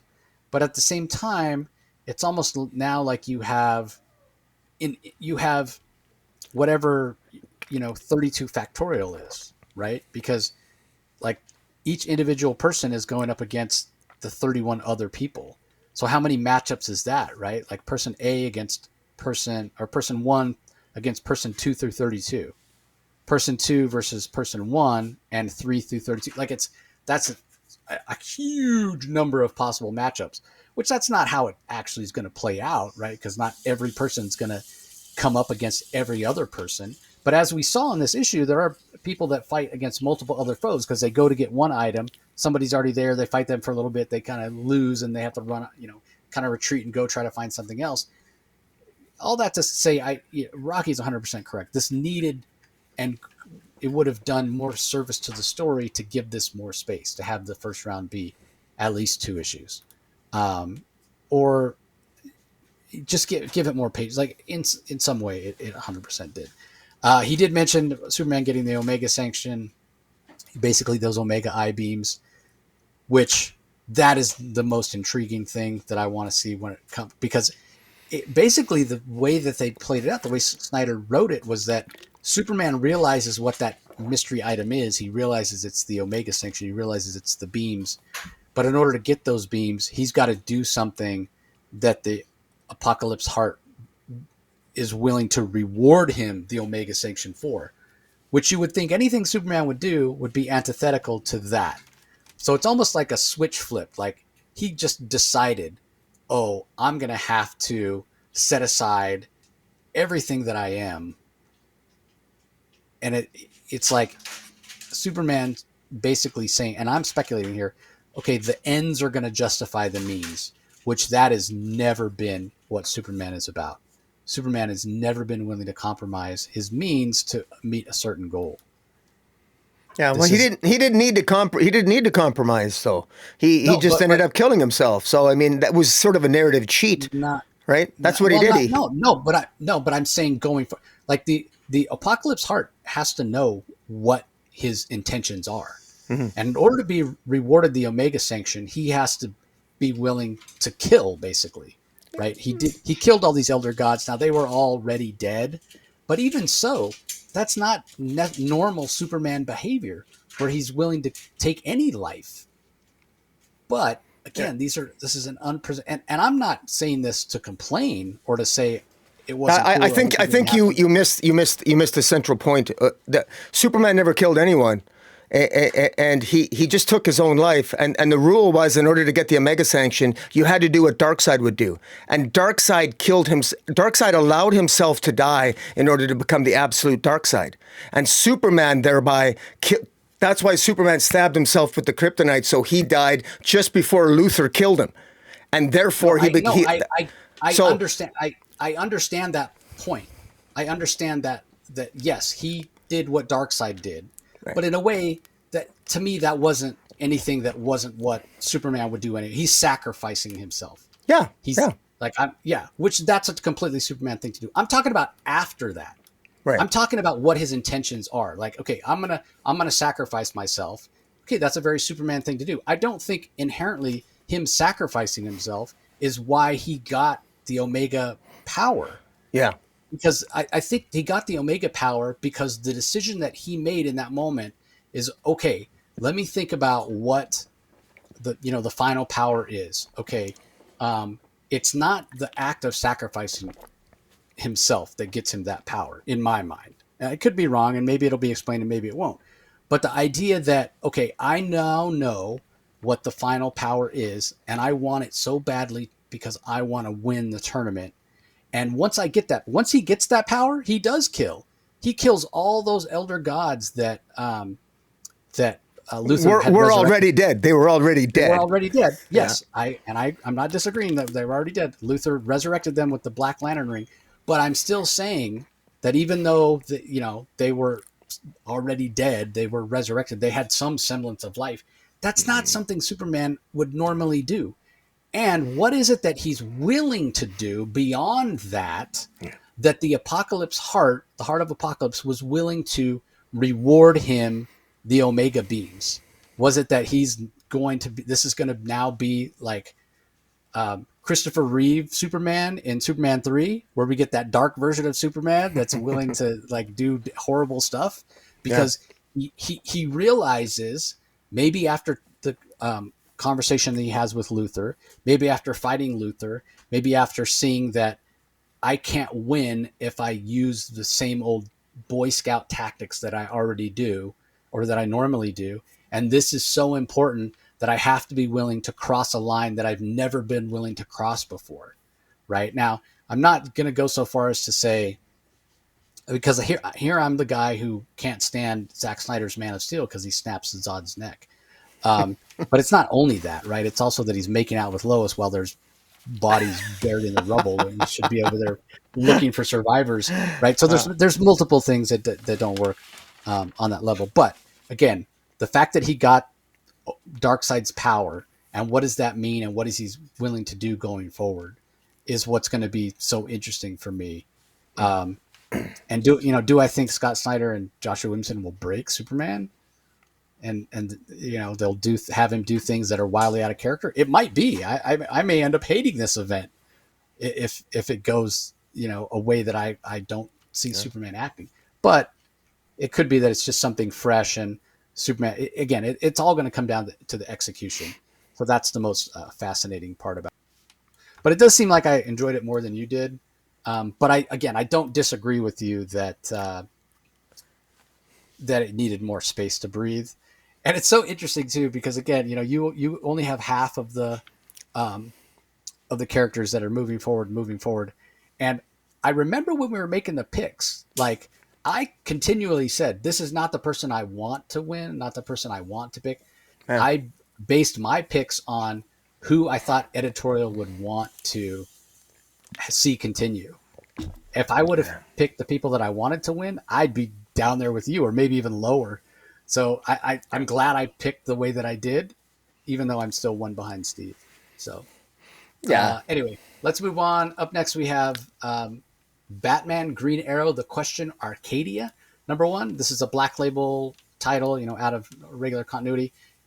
Gabriel Hardman is the writer and the artist. Romulo Fajardo Jr. handles the colors. Simon Boland on letters. I really enjoyed this. I loved Gabriel Hardman. I think he's an underrated creator. Clearly, a lot of freedom to do whatever he wants to do in terms of telling a story, because this is Black Label. So this, for me, is in my top 5. It's in my top 3, actually. Didn't make your top, so I'll let you go first. Well, it made my. This came in at number 7 for me. First of all, I want to give a shout out to Gabriel Hardman. He's the writer, artist, and he also did the cover. I've always enjoyed. I haven't read a lot of Gabriel Hardman, but what I did read of his, he wrote the Earth One Green Lantern, the 3 volumes of Green Lantern Earth One, which is.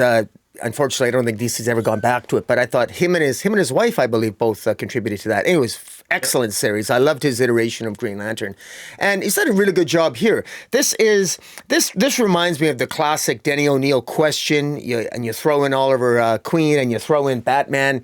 This works. This is really a great, just a really well put together story. How ultimately these 3 heroes end up overlapping, essentially to basically take down. Well, I'm not even sure exactly what the bad guys are or what they're doing, because this first issue is all set up, but it works. It works really well. One thing about Gabriel Hardman, his art is very. It's very real. It's very visceral. It's very. It's perfectly suited for the Question, because there's an aura of. You get a sense that he's great at drawing like a sort of like a moody ambiance, and whether he's drawing. I'll just try to mute.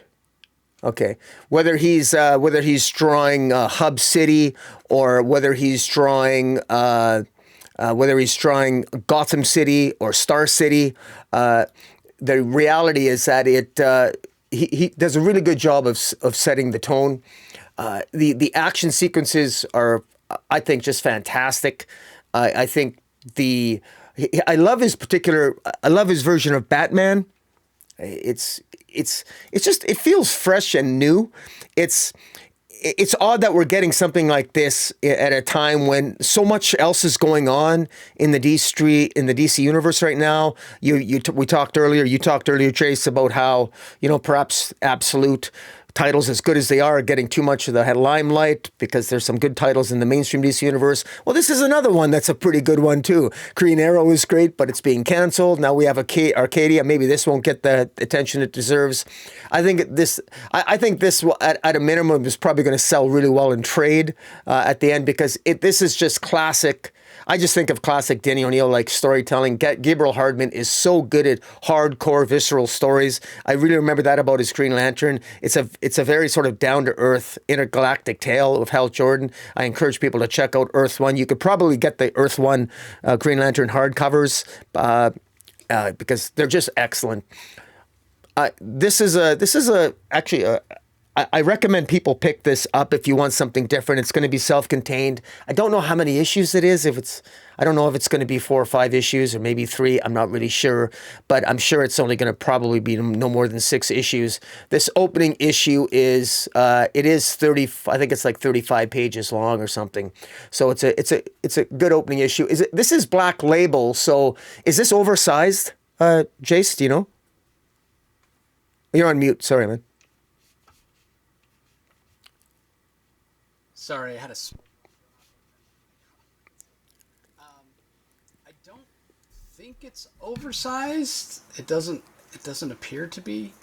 But it's so interesting. Of course, Batman's name comes first, so it'll be amongst the Batman books.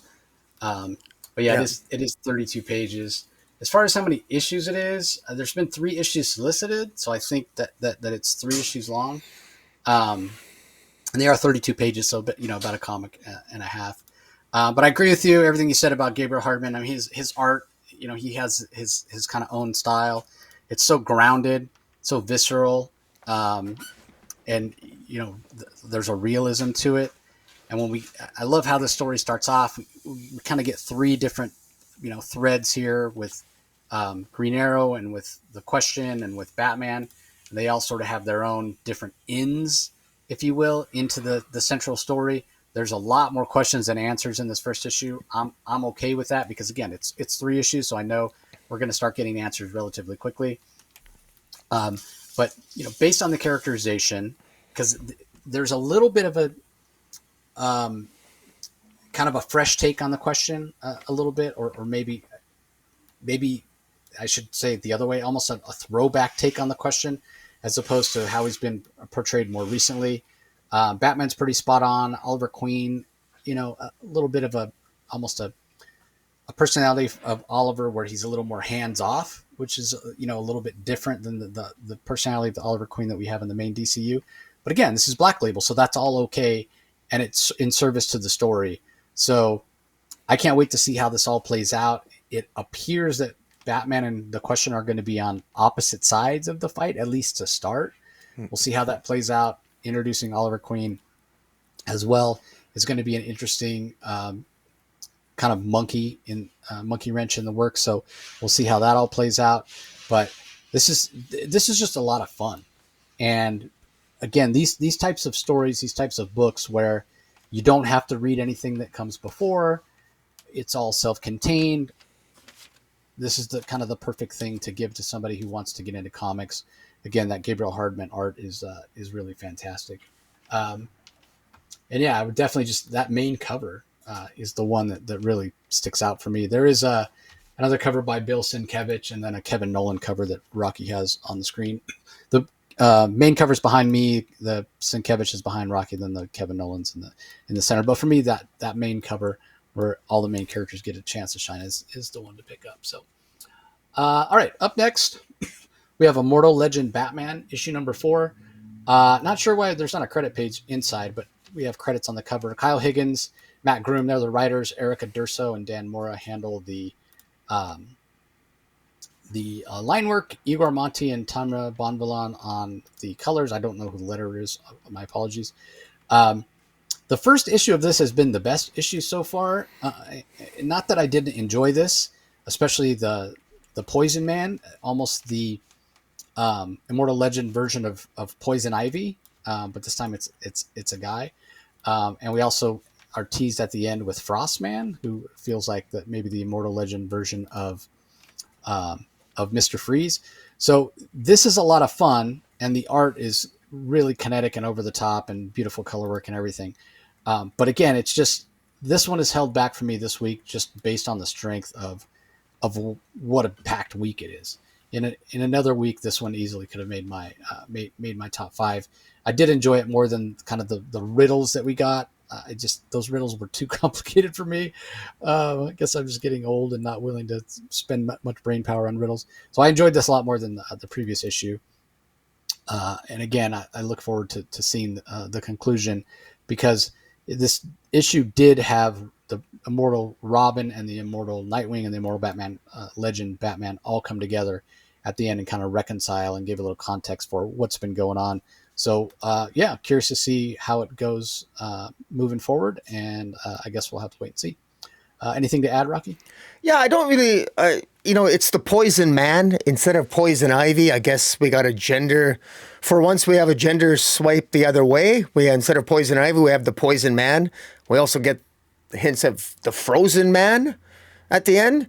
So we're going to get I guess a take on Mr. Freeze. I got to say, we've read the first 3 issues, and I'm going to have to go back and read. I can't quite remember what Bruce Wayne here is trying to do. He's going from planet to planet, and I'm not really sure what he's trying to do or what he's doing. I don't know what his purpose is or exactly what threat he's trying to combat. So I would have to go back and reread it because I mean this is all well and good, but I just feel that the action and the color work and the art's really good. I guess I'm not really sure this issue what he was hoping to accomplish against the Poison Man. He defeats them, but I'm not sure. I don't know. I guess I got to get a handle more on the narrative here, and maybe it's all going to come. It is an Elseworlds tale, and so maybe it's all going to come together. I actually enjoyed last issue. It's a standout for me because even though I didn't solve the riddle, it was solvable. But in any event, this is one of those things that it would maybe read better as a trade for me, where I can see the overall picture. This is one where I have to admit I'm guilty of maybe focusing on too many other titles, and I got to give this one more focus, which is I just want to say that to people because perhaps if I had read it more and had it more in my mind, I would give it more credit than I'm giving it now but it just has a lot of competition with DC because there's just so much material out there. Yeah, I agree with you. I think it's going to read better as a trade. I'd say that's the case. All right, moving on. We have Justice League versus Godzilla versus Kong 2, issue number 5.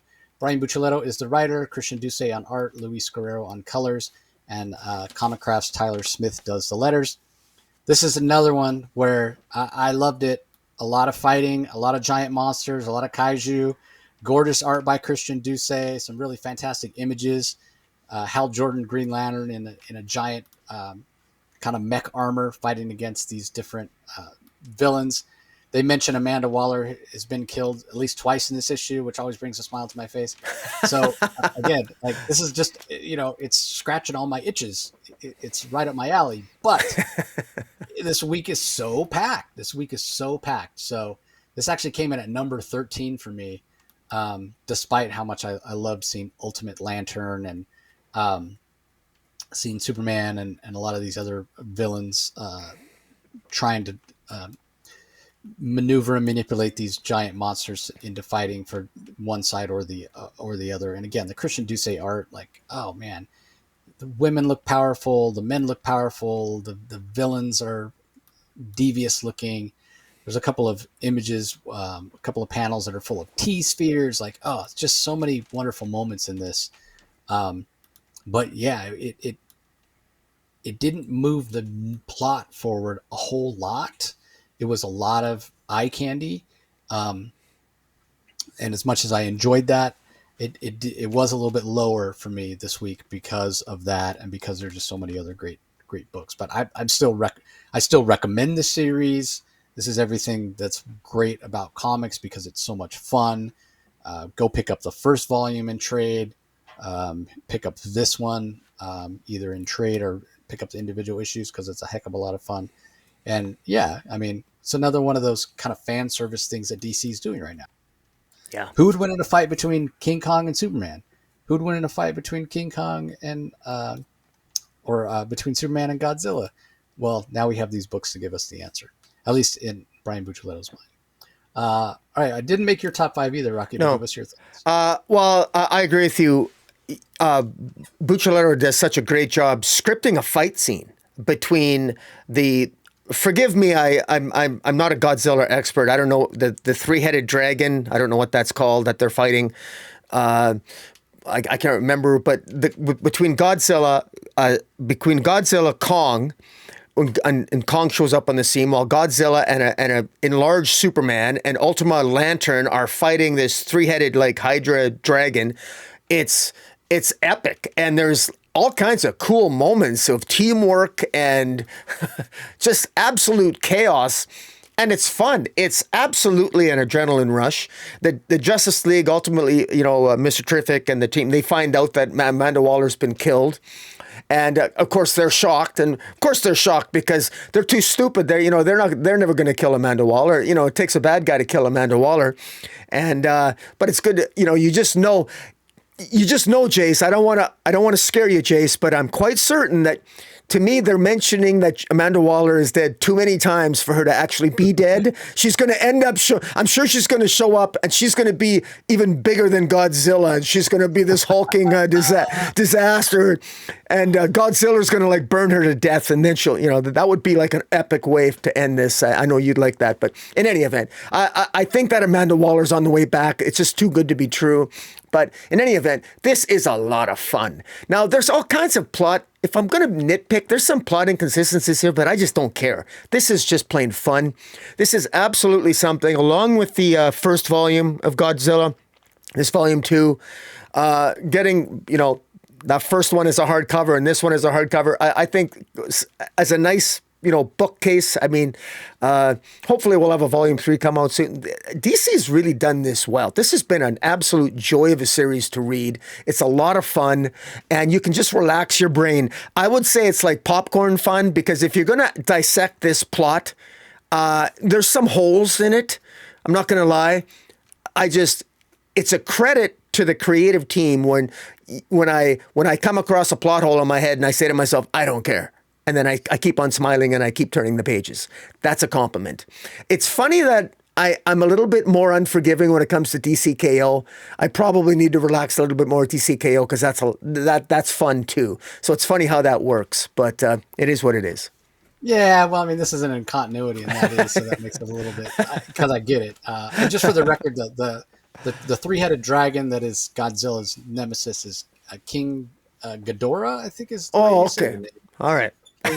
That's right. I think it's in the narrative. I just missed it. Yeah. All right. Up next, we have Absolute Wonder Woman number 14 from writer Kelly Thompson, Matias Begera on art, Jordi Belair on colors, Becca Carey on letters. We are getting I think it was announced this week, might have been last week. We're getting an Absolute Wonder Woman annual. And the reason I bring it up is because Matias D. Luis is going to be the one drawing it. He's the yes. one issues like 6 and 7 or 7 and 8. He was also Kelly's collaborator, artist on her series she did at Image.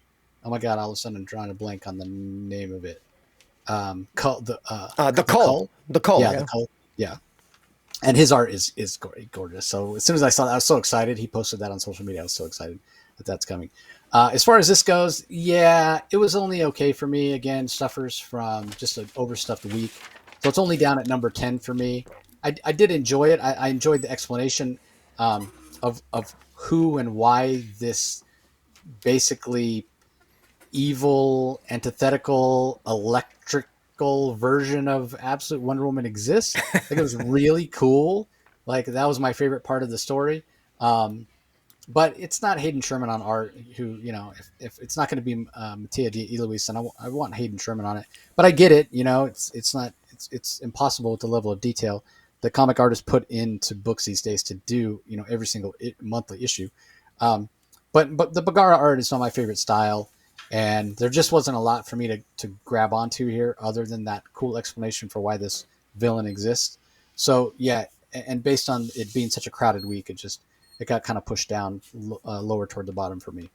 But it's in your top 5, Rocky, so give us your thoughts. Yeah. What I really liked about this was how Kelly Thompson, very wisely, in my mind, she grounded this issue of Absolute Wonder Woman in the narrative, and she brought in what we know about the Absolute Universe in a way that really hammers it home. And I particularly like, because what Absolute Wonder Woman does, the price that she paid by escaping hell and being part of man's world is that because this Absolute Universe is out of balance. Now we kind of know that because it's infused with omega particles. We knew that from the Absolute Evil one-shot, that omega particles override this Absolute Universe, and there's an imbalance that basically bad guys tend to win a little bit more. The darker side of human nature tends to have the advantage in the Absolute Universe, so it's a little bit out of balance. The bad guys win a little bit too much. The darker aspects of our nature win a little bit too much. And same thing for Wonder Woman. Wonder Woman's darker nature, her opposite sort of appears, and she's battling her opposite, her darkness in this form of this sort of magical creature. And ironically, and appropriately, it's more powerful than she is. And she notices that. This darker version of herself is more powerful proportionately to her. It's still more powerful than her. And it's sort of symbolic of the absolute universe. I like how Kelly Thompson does that. She's done a very good job using mythology, but also using the symbology and metaphor in this comic. And it's heightened when Wonder Woman goes to Mother Gaia. She makes a sacrifice to Demeter as she's being beaten. She uses her own blood as a sacrifice to the god Demeter in order to call upon Mother Gaia.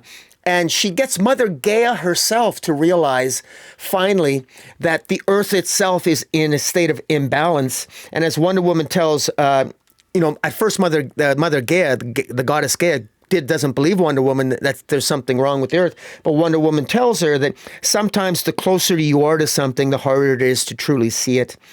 And I fear the world has been tricked, and this insults Mother Gaia. But then she realizes, you're right. Perhaps I've always been tricked. There's something wrong here, and that's key. And that allows Mother Gaia to basically help Wonder Woman keep the darkness at bay and ultimately defeat her sort of like darker doppelganger, so to speak.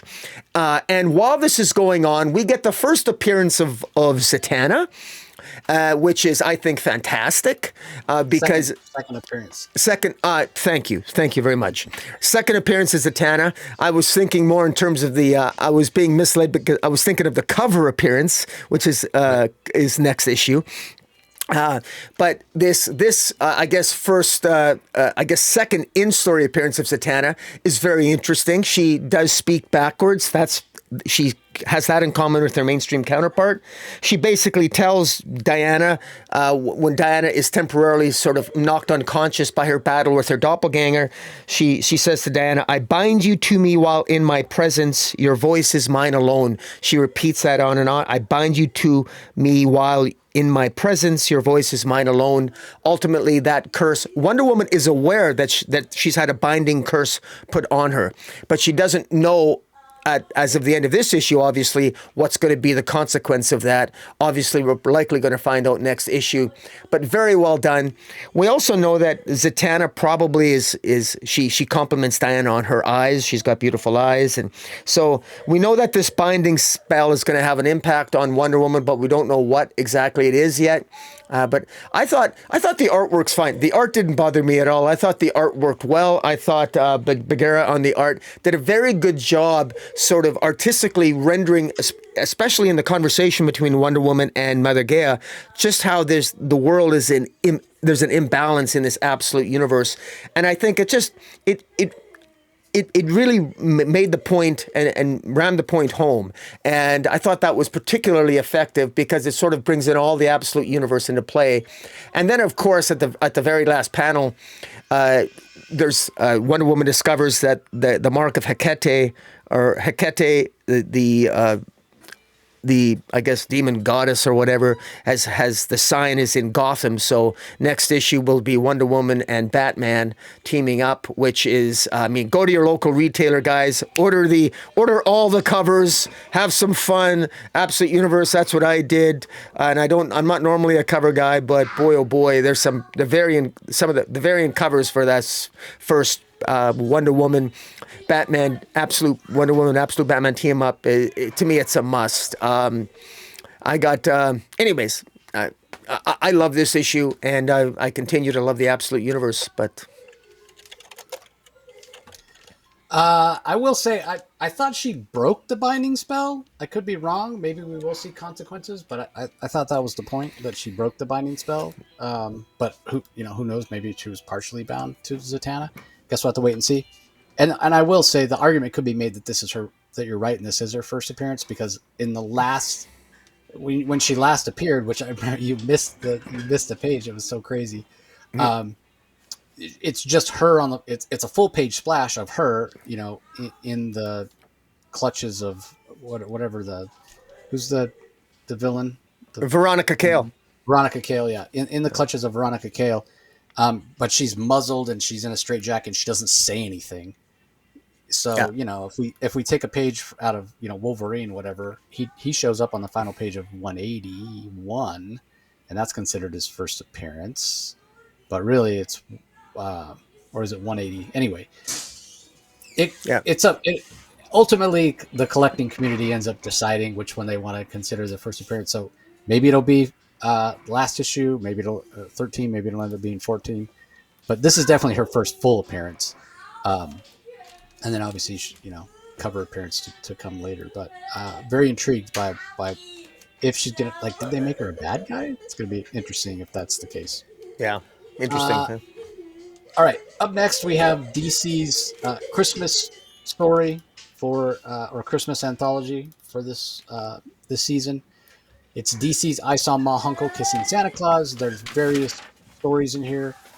Ma Hunkel in Up on the Rooftops, written by Sebastian Bader, art by Scott Collins, colors by Romulo Fajardo Jr., letters by Ferran Delgado. And then we have The Captain in Cuffing Season, written by Ashley Allen, art by Bruno Abdias, colors by Aaron Angiolini, and letters by Troy Petrie. Then there's a Harley Quinn and Poison Ivy story called The Holiday Getaway, written by Dave Baxter, art and letters by Nicole Go, colors by Bex Glendining, Glendining, Glendining, I guess. Animal Man in It's a Wonderful Life, written by Marley Halperin Grazer, art by Jean Mikel, colors by Ian Herring, letters by Dave Sharp. There's a Dr. Light story, Shine in the Silence, written by Nathan Kanan, Michael Shelfer on art, colors by Rex Locust, letters by Pat Broso. Galaxy in I'll Be Home for Hanukkah, written by Jadzia Axelrod, art by Hannah Templar, colors by Bex Glendining, letters by Travis Lanham. Supergirl and Holiday Woes, written by Ashley Padilla, pencils by Anthony Marquez, inks by J-Bone, colors by Nick Filardi, and letters by Steve Wands. And then finally, Martian Manhunter in A Martian on 34th Street, written by Steve Orlando, art by Riley Rosmo, colors by Triona Farrell, and letters by AW's Justin Birch. And that Martian Manhunter creative team is the same creative team that brought us the most recent Martian Manhunter miniseries. So that was cool to see. Overall, I mean, yeah, there's plenty of holiday spirit in this book. The highlights for me were the Scott Collins art in the first story, the Ma Hunkel story. And then I thought the Animal Man story was pretty laugh out loud because it just is so meta with what happens. Animal Man is about to jump off a bridge and Phantom Stranger shows up and it does basically It's a Wonderful Life where he's kind of showing him. But it's funny because he takes him around and he shows him, hey, if you weren't here in this situation and it didn't make a difference. His life didn't make a difference. Like, okay, if you weren't here to stop this villain, it would have been Vixen. And if you weren't here to stop this villain, it would have been Beast Boy. And if you weren't here to stop this villain, Boana Beast would have been like this world-renowned hero. And Animal Man's like, man, you suck at this. If I wasn't here, basically, I could have easily been replaced by any number of other animal-themed characters or heroes. He's like, but then he shows him his home life and how much difference he's made in the life of his children and his wife, and that makes him feel a little bit better. And then he tells Phantom Stranger, he's like, by the way, I wasn't committing suicide. I was just jumping off into the water so I could use my fish powers to swim home. So it was laugh out loud funny. That was probably my second favorite story in the book, because I think my favorite story was actually the Dr. Light story by Nathan Kanan. Even teased at a possible romance between Dr. Light and the Ted Cord Blue Beetle, which I really, really liked as well. But overall, You mean Ray Palmer, right? Ray Palmer. You said Ted Cord Blue Beetle. Yeah, Ray Palmer, Adam, not Ted Cord Blue Beetle. Yeah, Ray Palmer. So I really enjoyed that, but this did come in last for me, just based on the fact that most of these stories, that there's two that stick out in my mind for the actual story, one that sticks out in my mind for the art. The other five are probably pretty forgettable for me. And again, a crowded week, and something had to come in last, so this does come in last for me. So, Any comments on any of these stories? Yeah, this is the best anthology that I've read probably in the last year from DC. And you and I have talked and we've criticized anthologies in the past about sometimes being the stories being inconsequential, even though we technically want one of them. I think I think the formula for a more successful anthology, I think we've got clues of that in this anthology, and in particular, it's in that Dr. Light story. The reason why the Dr. Light story shine in the silence, dealing with Ray Palmer and Camille Hoshi, who is Dr. Light, we get to see lesser characters that we don't see very much, but really good character work, hinting at a romance between them, but also that these are significant heroes that have been around a long time, and they get some agency here, really great character work, and it really shows how it works. And Guy Gardner gets his comeuppance, which I just love, and it's a really good story. Kudos to writer Nathan Janin and Michael Shelfer on the artist, Rex Lucas on the colors. I really thought it was great. The others, and so I think it's significance for that reason. A potential key alert. It's a key comic because it's hinting at a romance that might take place between those two characters, Dr. Light and Ray Palmer, the Atom. The other thing that I really like is I like Holiday Woes by Ash Padella and artist Anthony Marquis, and it's basically ends up being a Supergirl and Brainiac 5 story. I love artist Anthony Marquis. He's got a Darwin Cook kind of style, which is I think is so welcome. He's got a Darwin Cook kind of style in his art. I hope he gets more work. I think it's fantastic. I love the romance there. The fact that Brainiac 5 goes back in time, disguises himself, basically hit on Supergirl Kara during the Christmas season, and she never knows it was actually him. I thought that was just perfect, and in that Darwin Cook sort of style that I just know and that I really love it. I would love to have some original art there. If I ever run into him at a convention, I want to get him to draw me something. I really like it. I also love the cuffing season, which was between a Shazam story where Shazam, Billy Batson ends up taking a girl to the prom, and then as Shazam, he ends up dating her mother. I mean, I thought it was a lot of fun. So yeah, just some really good stuff here. Also, potential key aspects of the Jadzia story with Galaxy. The nth world is the connection between our universe and the nth world that continues to thin, and more creatures from the nth world are leaking in. We reviewed Janin Jadzia Axelrod's Hawkgirl story, and while I didn't give it the highest reviews, it was very consequential on the nth world, and there were some nth world consequences in this anthology as well, which might bear some fruit in future stories. So, it's one of those things where these stories, we might ignore them because they're in anthologies, but they might have some key first appearances in terms of concepts and character motivations. So, yeah, I almost forgot about Brainiac 5 show. So that's a long time classic DC romance, Brainiac 5 and Supergirl. So yeah, when it was revealed at the end that the guy she was talking to wasn't her blind date, but ended up being Brainiac 5 in disguise, I did really enjoy that. Yeah, and that is an alternate cover. That is the alternate cover, Supergirl and Brainiac. Yeah. So I did love that because I love that relationship.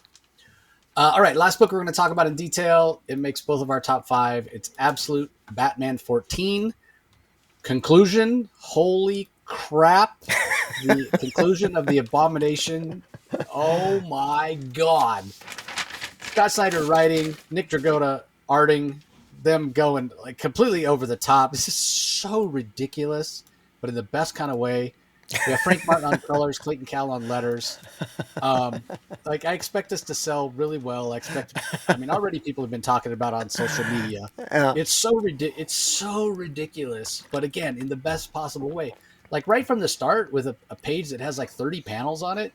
And Scott called out Nick wanting to basically show the chaos that's going on in Bruce's mind as he's preparing for this fight. We know in the last issue, Bruce basically in front of everybody, broadcasting throughout Gotham City and throughout the world, calling out Bane, saying, "Hey, be it Veterans Day, I'm going to fight you," whatever. And then I love early on, there's a scene where the mayor's calling a press conference and he's telling everybody, the only monster in Gotham City is Batman, and there's not going to be any fight. Yeah. It will not happen. There's nothing to Make see sure, here. Stay away from the nothing to park. see here. Everybody's, make sure you're observing the curfew that was put in place when we were having issues with Black Mask. Be at home at 11 o'clock or whatever. Remain safe. We're going to catch Batman, blah, blah, blah. There's not going to be a fight. And then as soon as the camera stopped rolling, he's like, so the fight happens at midnight. Nobody within 10 blocks of the place or whatever. It's like, this comes down from on high. So obviously it's the Joker pulling strings. We know how powerful the Joker is, along with the rest of the Justice League in terms of manipulating government and what have you in this absolute DC universe. So that's fantastic. And then the actual fight. We get to the actual fight. There's a couple of things of note here. First of all, the plan is that Batman, he only has 2 doses of venom left now that he's been sort of put back together as best he can be after the events of him being in Arc M by Alfred. So there's 2 doses of venom left. They use one to test him, to test to make sure that the venom is going to work and Batman is not going to like lose control. And I love that Alfred pulls out a gun. He's like, okay, here we go. We're going to test it.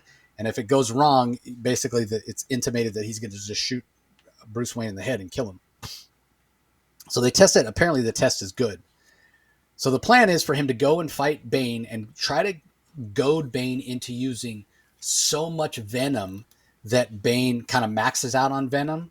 And so that as the venom starts to wear off, he won't be able to inject any more and have any ability. So as Bane starts to weaken, then Batman will then use his last remaining dose of venom and he'll have the upper hand, right? So it's kind of like rope-a-dope, if you're familiar with that term from boxing.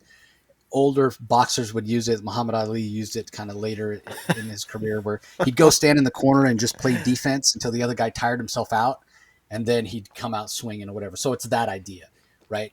That's the plan, supposedly, right? So it starts off, Bane shows up, and Batman starts it off with a move he calls "Welcome to Gotham City," which, I mean, right from the start, you hear Rocky laughing, like it's just like, hell yeah, welcome to Gotham City.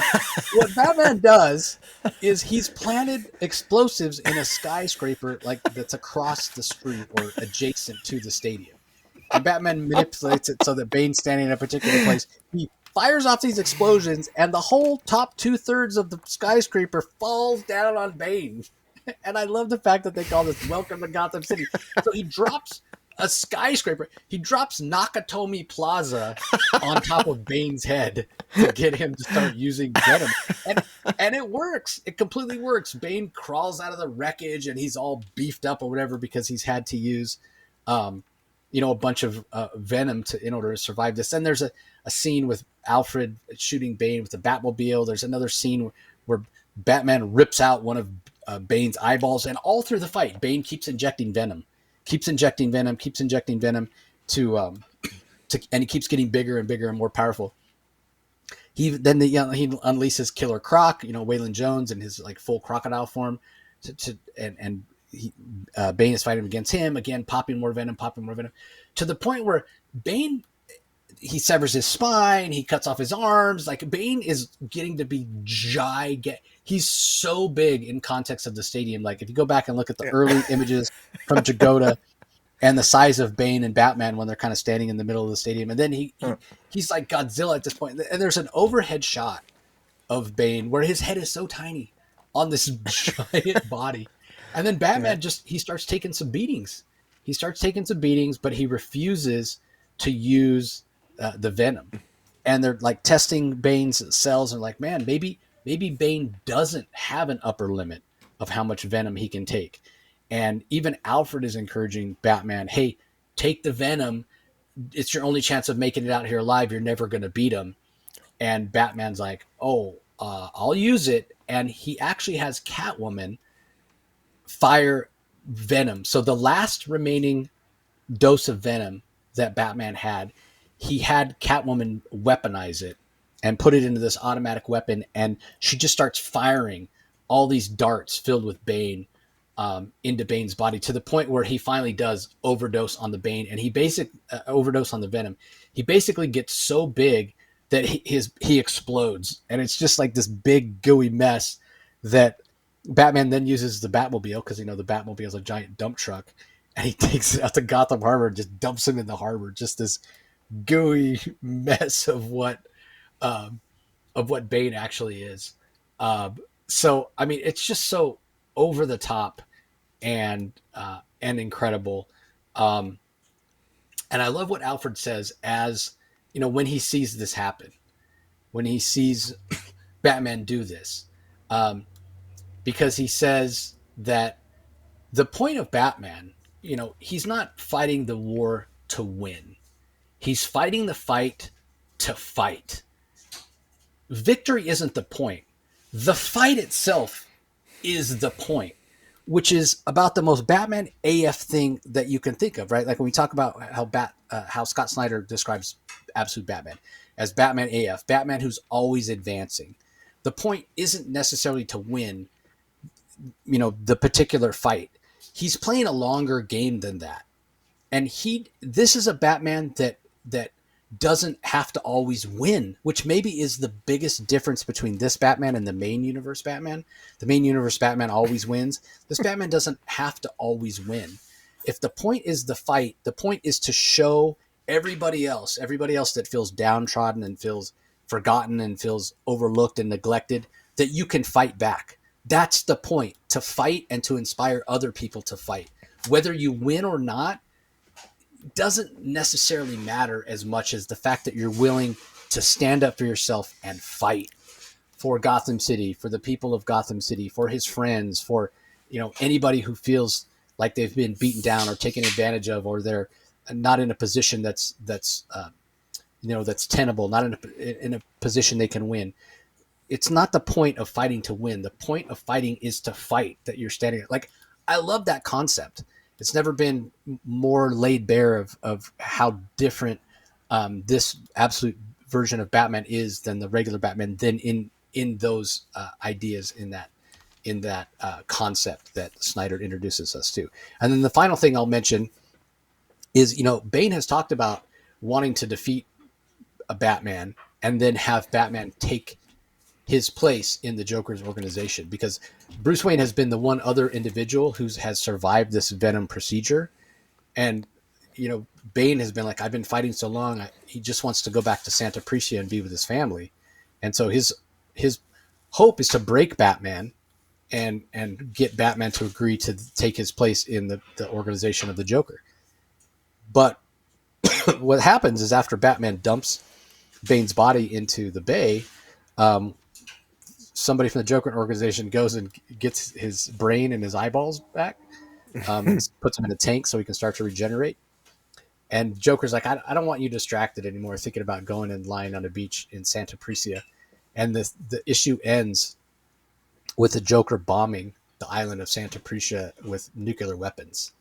And the final image from Nick Dragotta is amazing. Like, it's a close-up on Bane's eyeball with the mushroom cloud reflected in it as the bombs drop. So Bane now has nothing to go back to, nothing to distract him. So it's only a matter of time until he regenerates and looks for a rematch. But this was an epic issue, an absolutely epic issue. And Absolute Batman has been up and down for me. It hasn't always landed in my top 5 or my top 3, but it was a no-brainer for it to be there this week. Like, what an incredible issue. So I hogged it all myself, Rocky. I don't know how much more you have to say. I mean, I could pretty much covered all the plot, but yeah, give us your thoughts on the story. Yeah. Well, first of all, I don't, you nailed it. I will add to that another part of this story that reinforces the main story that you did so eloquently and excitingly and passionately regaled us with is the backstory of Waylon, of Killer Croc, and that we know that he actually defeated the champion when he went up against the champ. He defeated him, and that so just like Bruce Wayne and working and Catwoman and the Batman put together the team that defeated Bane. Bruce Wayne and Catwoman, they were there when Waylon defeated the champion, who was Bibble. the heavyweight champion, because we got flashbacks of that fight as well. And it also, if you think about it, we know that in the early, I think it was the first or second issue of Batman, the champion boxer, Bibbo, was actually beaten up very badly by the Black Mask. So he was actually a former champion and probably a disgraced champion, because he was defeated by the challenger, the great underdog challenger, of course, Waylon, who would, of course, also was Killer Crocker, played a role in defeating Bane. So I thought that was a nice callback as well. So even the flashback had something to say about never giving up, and that it's about the fight. For Waylon, just like Waylon tried to say that to Bruce, like Bruce and Selina didn't think that Waylon could defeat the champion. But Waylon did it for the fight, because it's about the fight. And so you could say that in many ways, Bruce Wayne was inspired by his own friends, inspired by Waylon, maybe taking a part of that lesson that if Waylon can defeat Bibbo as the underdog because he stays in the fight, I as Batman can defeat Bane, especially if I have my friends, just like the Waylon's friends were there for him when he defeated the champion. And so the same with Absolute Batman. So thematically, this thing works so well, and the art's fantastic. I mean, it's just so over the top. Like you said, I mean, dropping a building on him, and I call this Welcome to Gotham. My God, it's just, Scott Snyder is just, if I didn't know better, I think Snyder was taking venom for the brain or something, and just because he's absolutely batshit insane what he's scripting here, and it's absolute fun. It's the same thing. I mean, bring on more dump trucks for Batmobiles if this is what we're going to get. Drop some more buildings in the future. This is fantastic storytelling. And even Catwoman shooting that venom into Bane, saying, "I got you, baby." And boom, as he inflates and then explodes, as Batman throws his axe on him as he takes it off his chest. That's just fantastic. So 100% agree. This is really, truly epic. And I just want to point out that we started off this podcast, this video, by saying, you were saying how we shouldn't give the absolute titles too much limelight. But I got to tell you, my friends, and we're ending on a super high note with an absolutely stellar absolute title. So good stuff. I mean, I'm saying don't give them limelight to the detriment of other. There's a lot of DC books that deserve limelight, but that being said, yeah, this does take the spotlight this week. My second favorite moment of any absolute book, or maybe let me say my second favorite moment of Absolute Batman is definitely the Welcome to Gotham move. It doesn't quite reach the heights of punting the kid. That's still number one Absolute Batman moment for me, but this is up there. I also got to say the Dragotta art is fantastic. Because it is so ridiculous and over the top with Bane, it would be easy to have it seem like laughable in a way if you didn't do it correctly. Because again, he gets so big and his head is so small. But Dragotta's art makes it work, and so all credit to Nick as well. He's definitely an equal partner on this, and Scott would be the first to say so. Yeah, I also want to give a shout out to the variant cover. There's a variant cover, which is, I believe, the first cover appearance of Absolute Harley Quinn, and I have a feeling that's going to be right up there, guys. If you're going to your local comic shop, that Absolute Harley Quinn first cover appearance for her, I have a feeling that's going to sell out really relatively quickly. Yeah. Interesting though. You said her, because I was like, is it a her? Well, it's not non-binary, I think. So is it? Whatever it is, but non-binary or yeah. So them, but yeah, I don't know which cover I ordered, but I'm definitely going to be picking up that, because regardless, that Harley Quinn cover, it just looks good. Like it's done very, very well. And I forgot to mention, for the Absolute Wonder Woman 14, I got the Derek Chu cover. I don't know if you put the variant covers up for that, but where she's wielding the giant sword. As soon as I saw that, I was like, oh, I gotta get that one. Yeah. All right. Not a ton of collected editions this week, everybody. We have Batman and Robin Volume 1 trade paperback. It collects Batman and Robin Adventures 1 through 10. That's 90s stuff. Paul Dini, Ty Templeton, Rick Burchett. We also have Batman and Robin Jason Todd hardcover. That's the recent Jeff Lemire and Dustin Nguyen story that went 3 issues. And then finally, Titans Volume 4, Terminated, trade paperback, which is the first John Layman arc with art by Pete Wood. So it collects issues 22 through 27 of the current Titans series.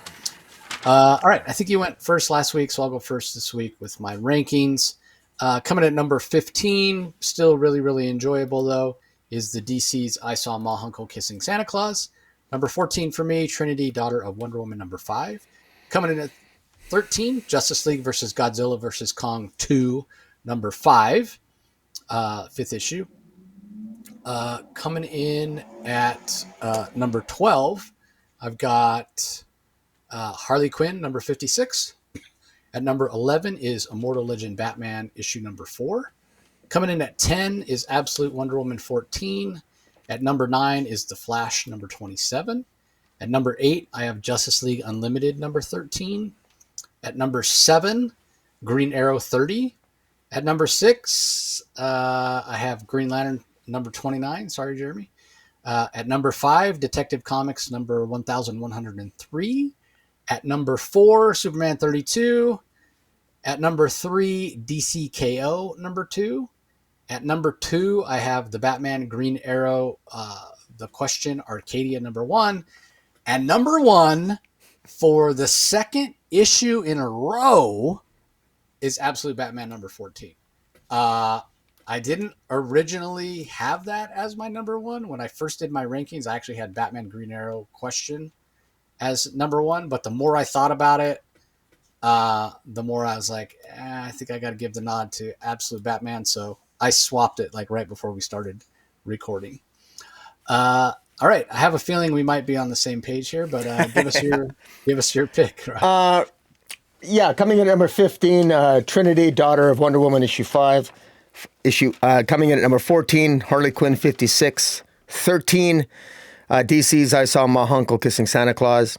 Coming in at number 12, Immortal Legend Batman, number 4. Coming in at number 11, Superman 32, DCKO tie-in. Coming in at number 10, Justice League Unlimited 13, which is also a DCKO tie-in. Coming in at number 9, Green Lantern 29.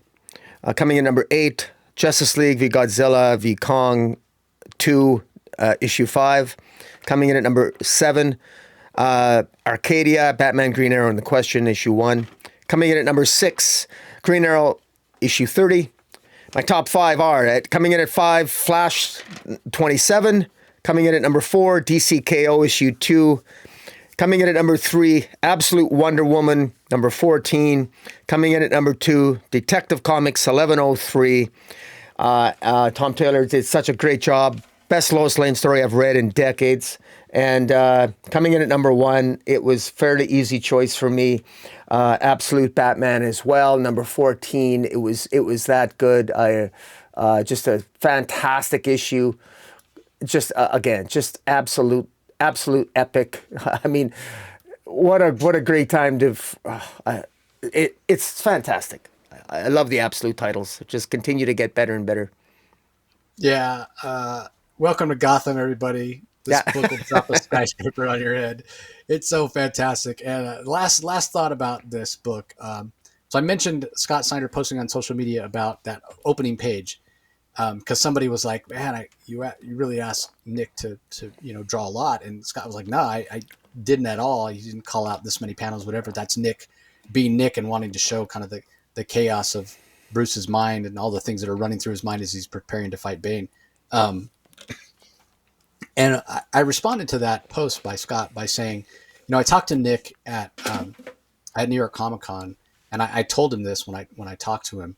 But to me, the best thing about Absolute Batman and Nick Dragotta's art is that Nick is finally getting the recognition for how good he's always been.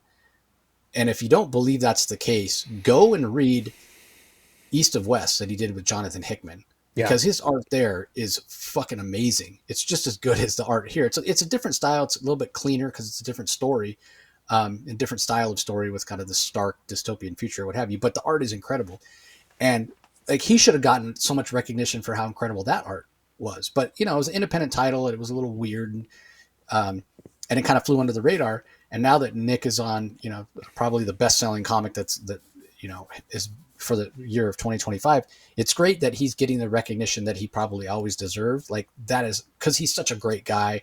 He's so talented. He's humble.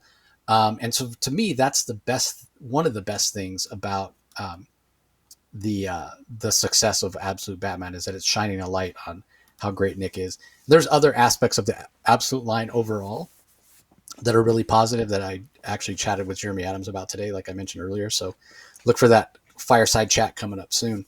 But that's going to do it for this episode, everybody. We didn't quite make it under 2 hours, but not too much longer. But again, if you're listening audio only, the Comic Source is available on all podcasting platforms or apps. Just do a search and subscribe, and you get thousands of back episodes to go and listen to. But if you are listening audio only and you want to see the art, want to see the variant covers, want to see our smiling faces when we're talking about these, you can head over to Rocky's channel where it comes out every week on YouTube. Comic Space Boom ! And once you're there, be sure to ring that notification bell so you know when new content comes out. Like, comment, and subscribe. And don't forget to head over to the Comic Source YouTube channel as well if you want to listen to those fireside chats. Check out all the other content and interviews that I do. It's just the Comic Source on YouTube. And then again, ring that notification bell so you're aware when new stuff drops. And like, comment, subscribe. All of that really helps with the algorithms and us getting more exposure and what have you. So that's going to do it for this episode. Again, happy Thanksgiving to everybody in the U.S. Safe travels if you're traveling. Be careful out there. A lot of crazy drivers on the road this week. So yeah, that's going to do it. Any last thoughts, Rocky? Yeah. Welcome to Gotham. Pick up Absolute Batman, and guys, it's a great time to be a DC fan, man. Support your local comic shop and be careful out there. All right, that's gonna do it, everybody. We'll talk to you next time. Catch you later.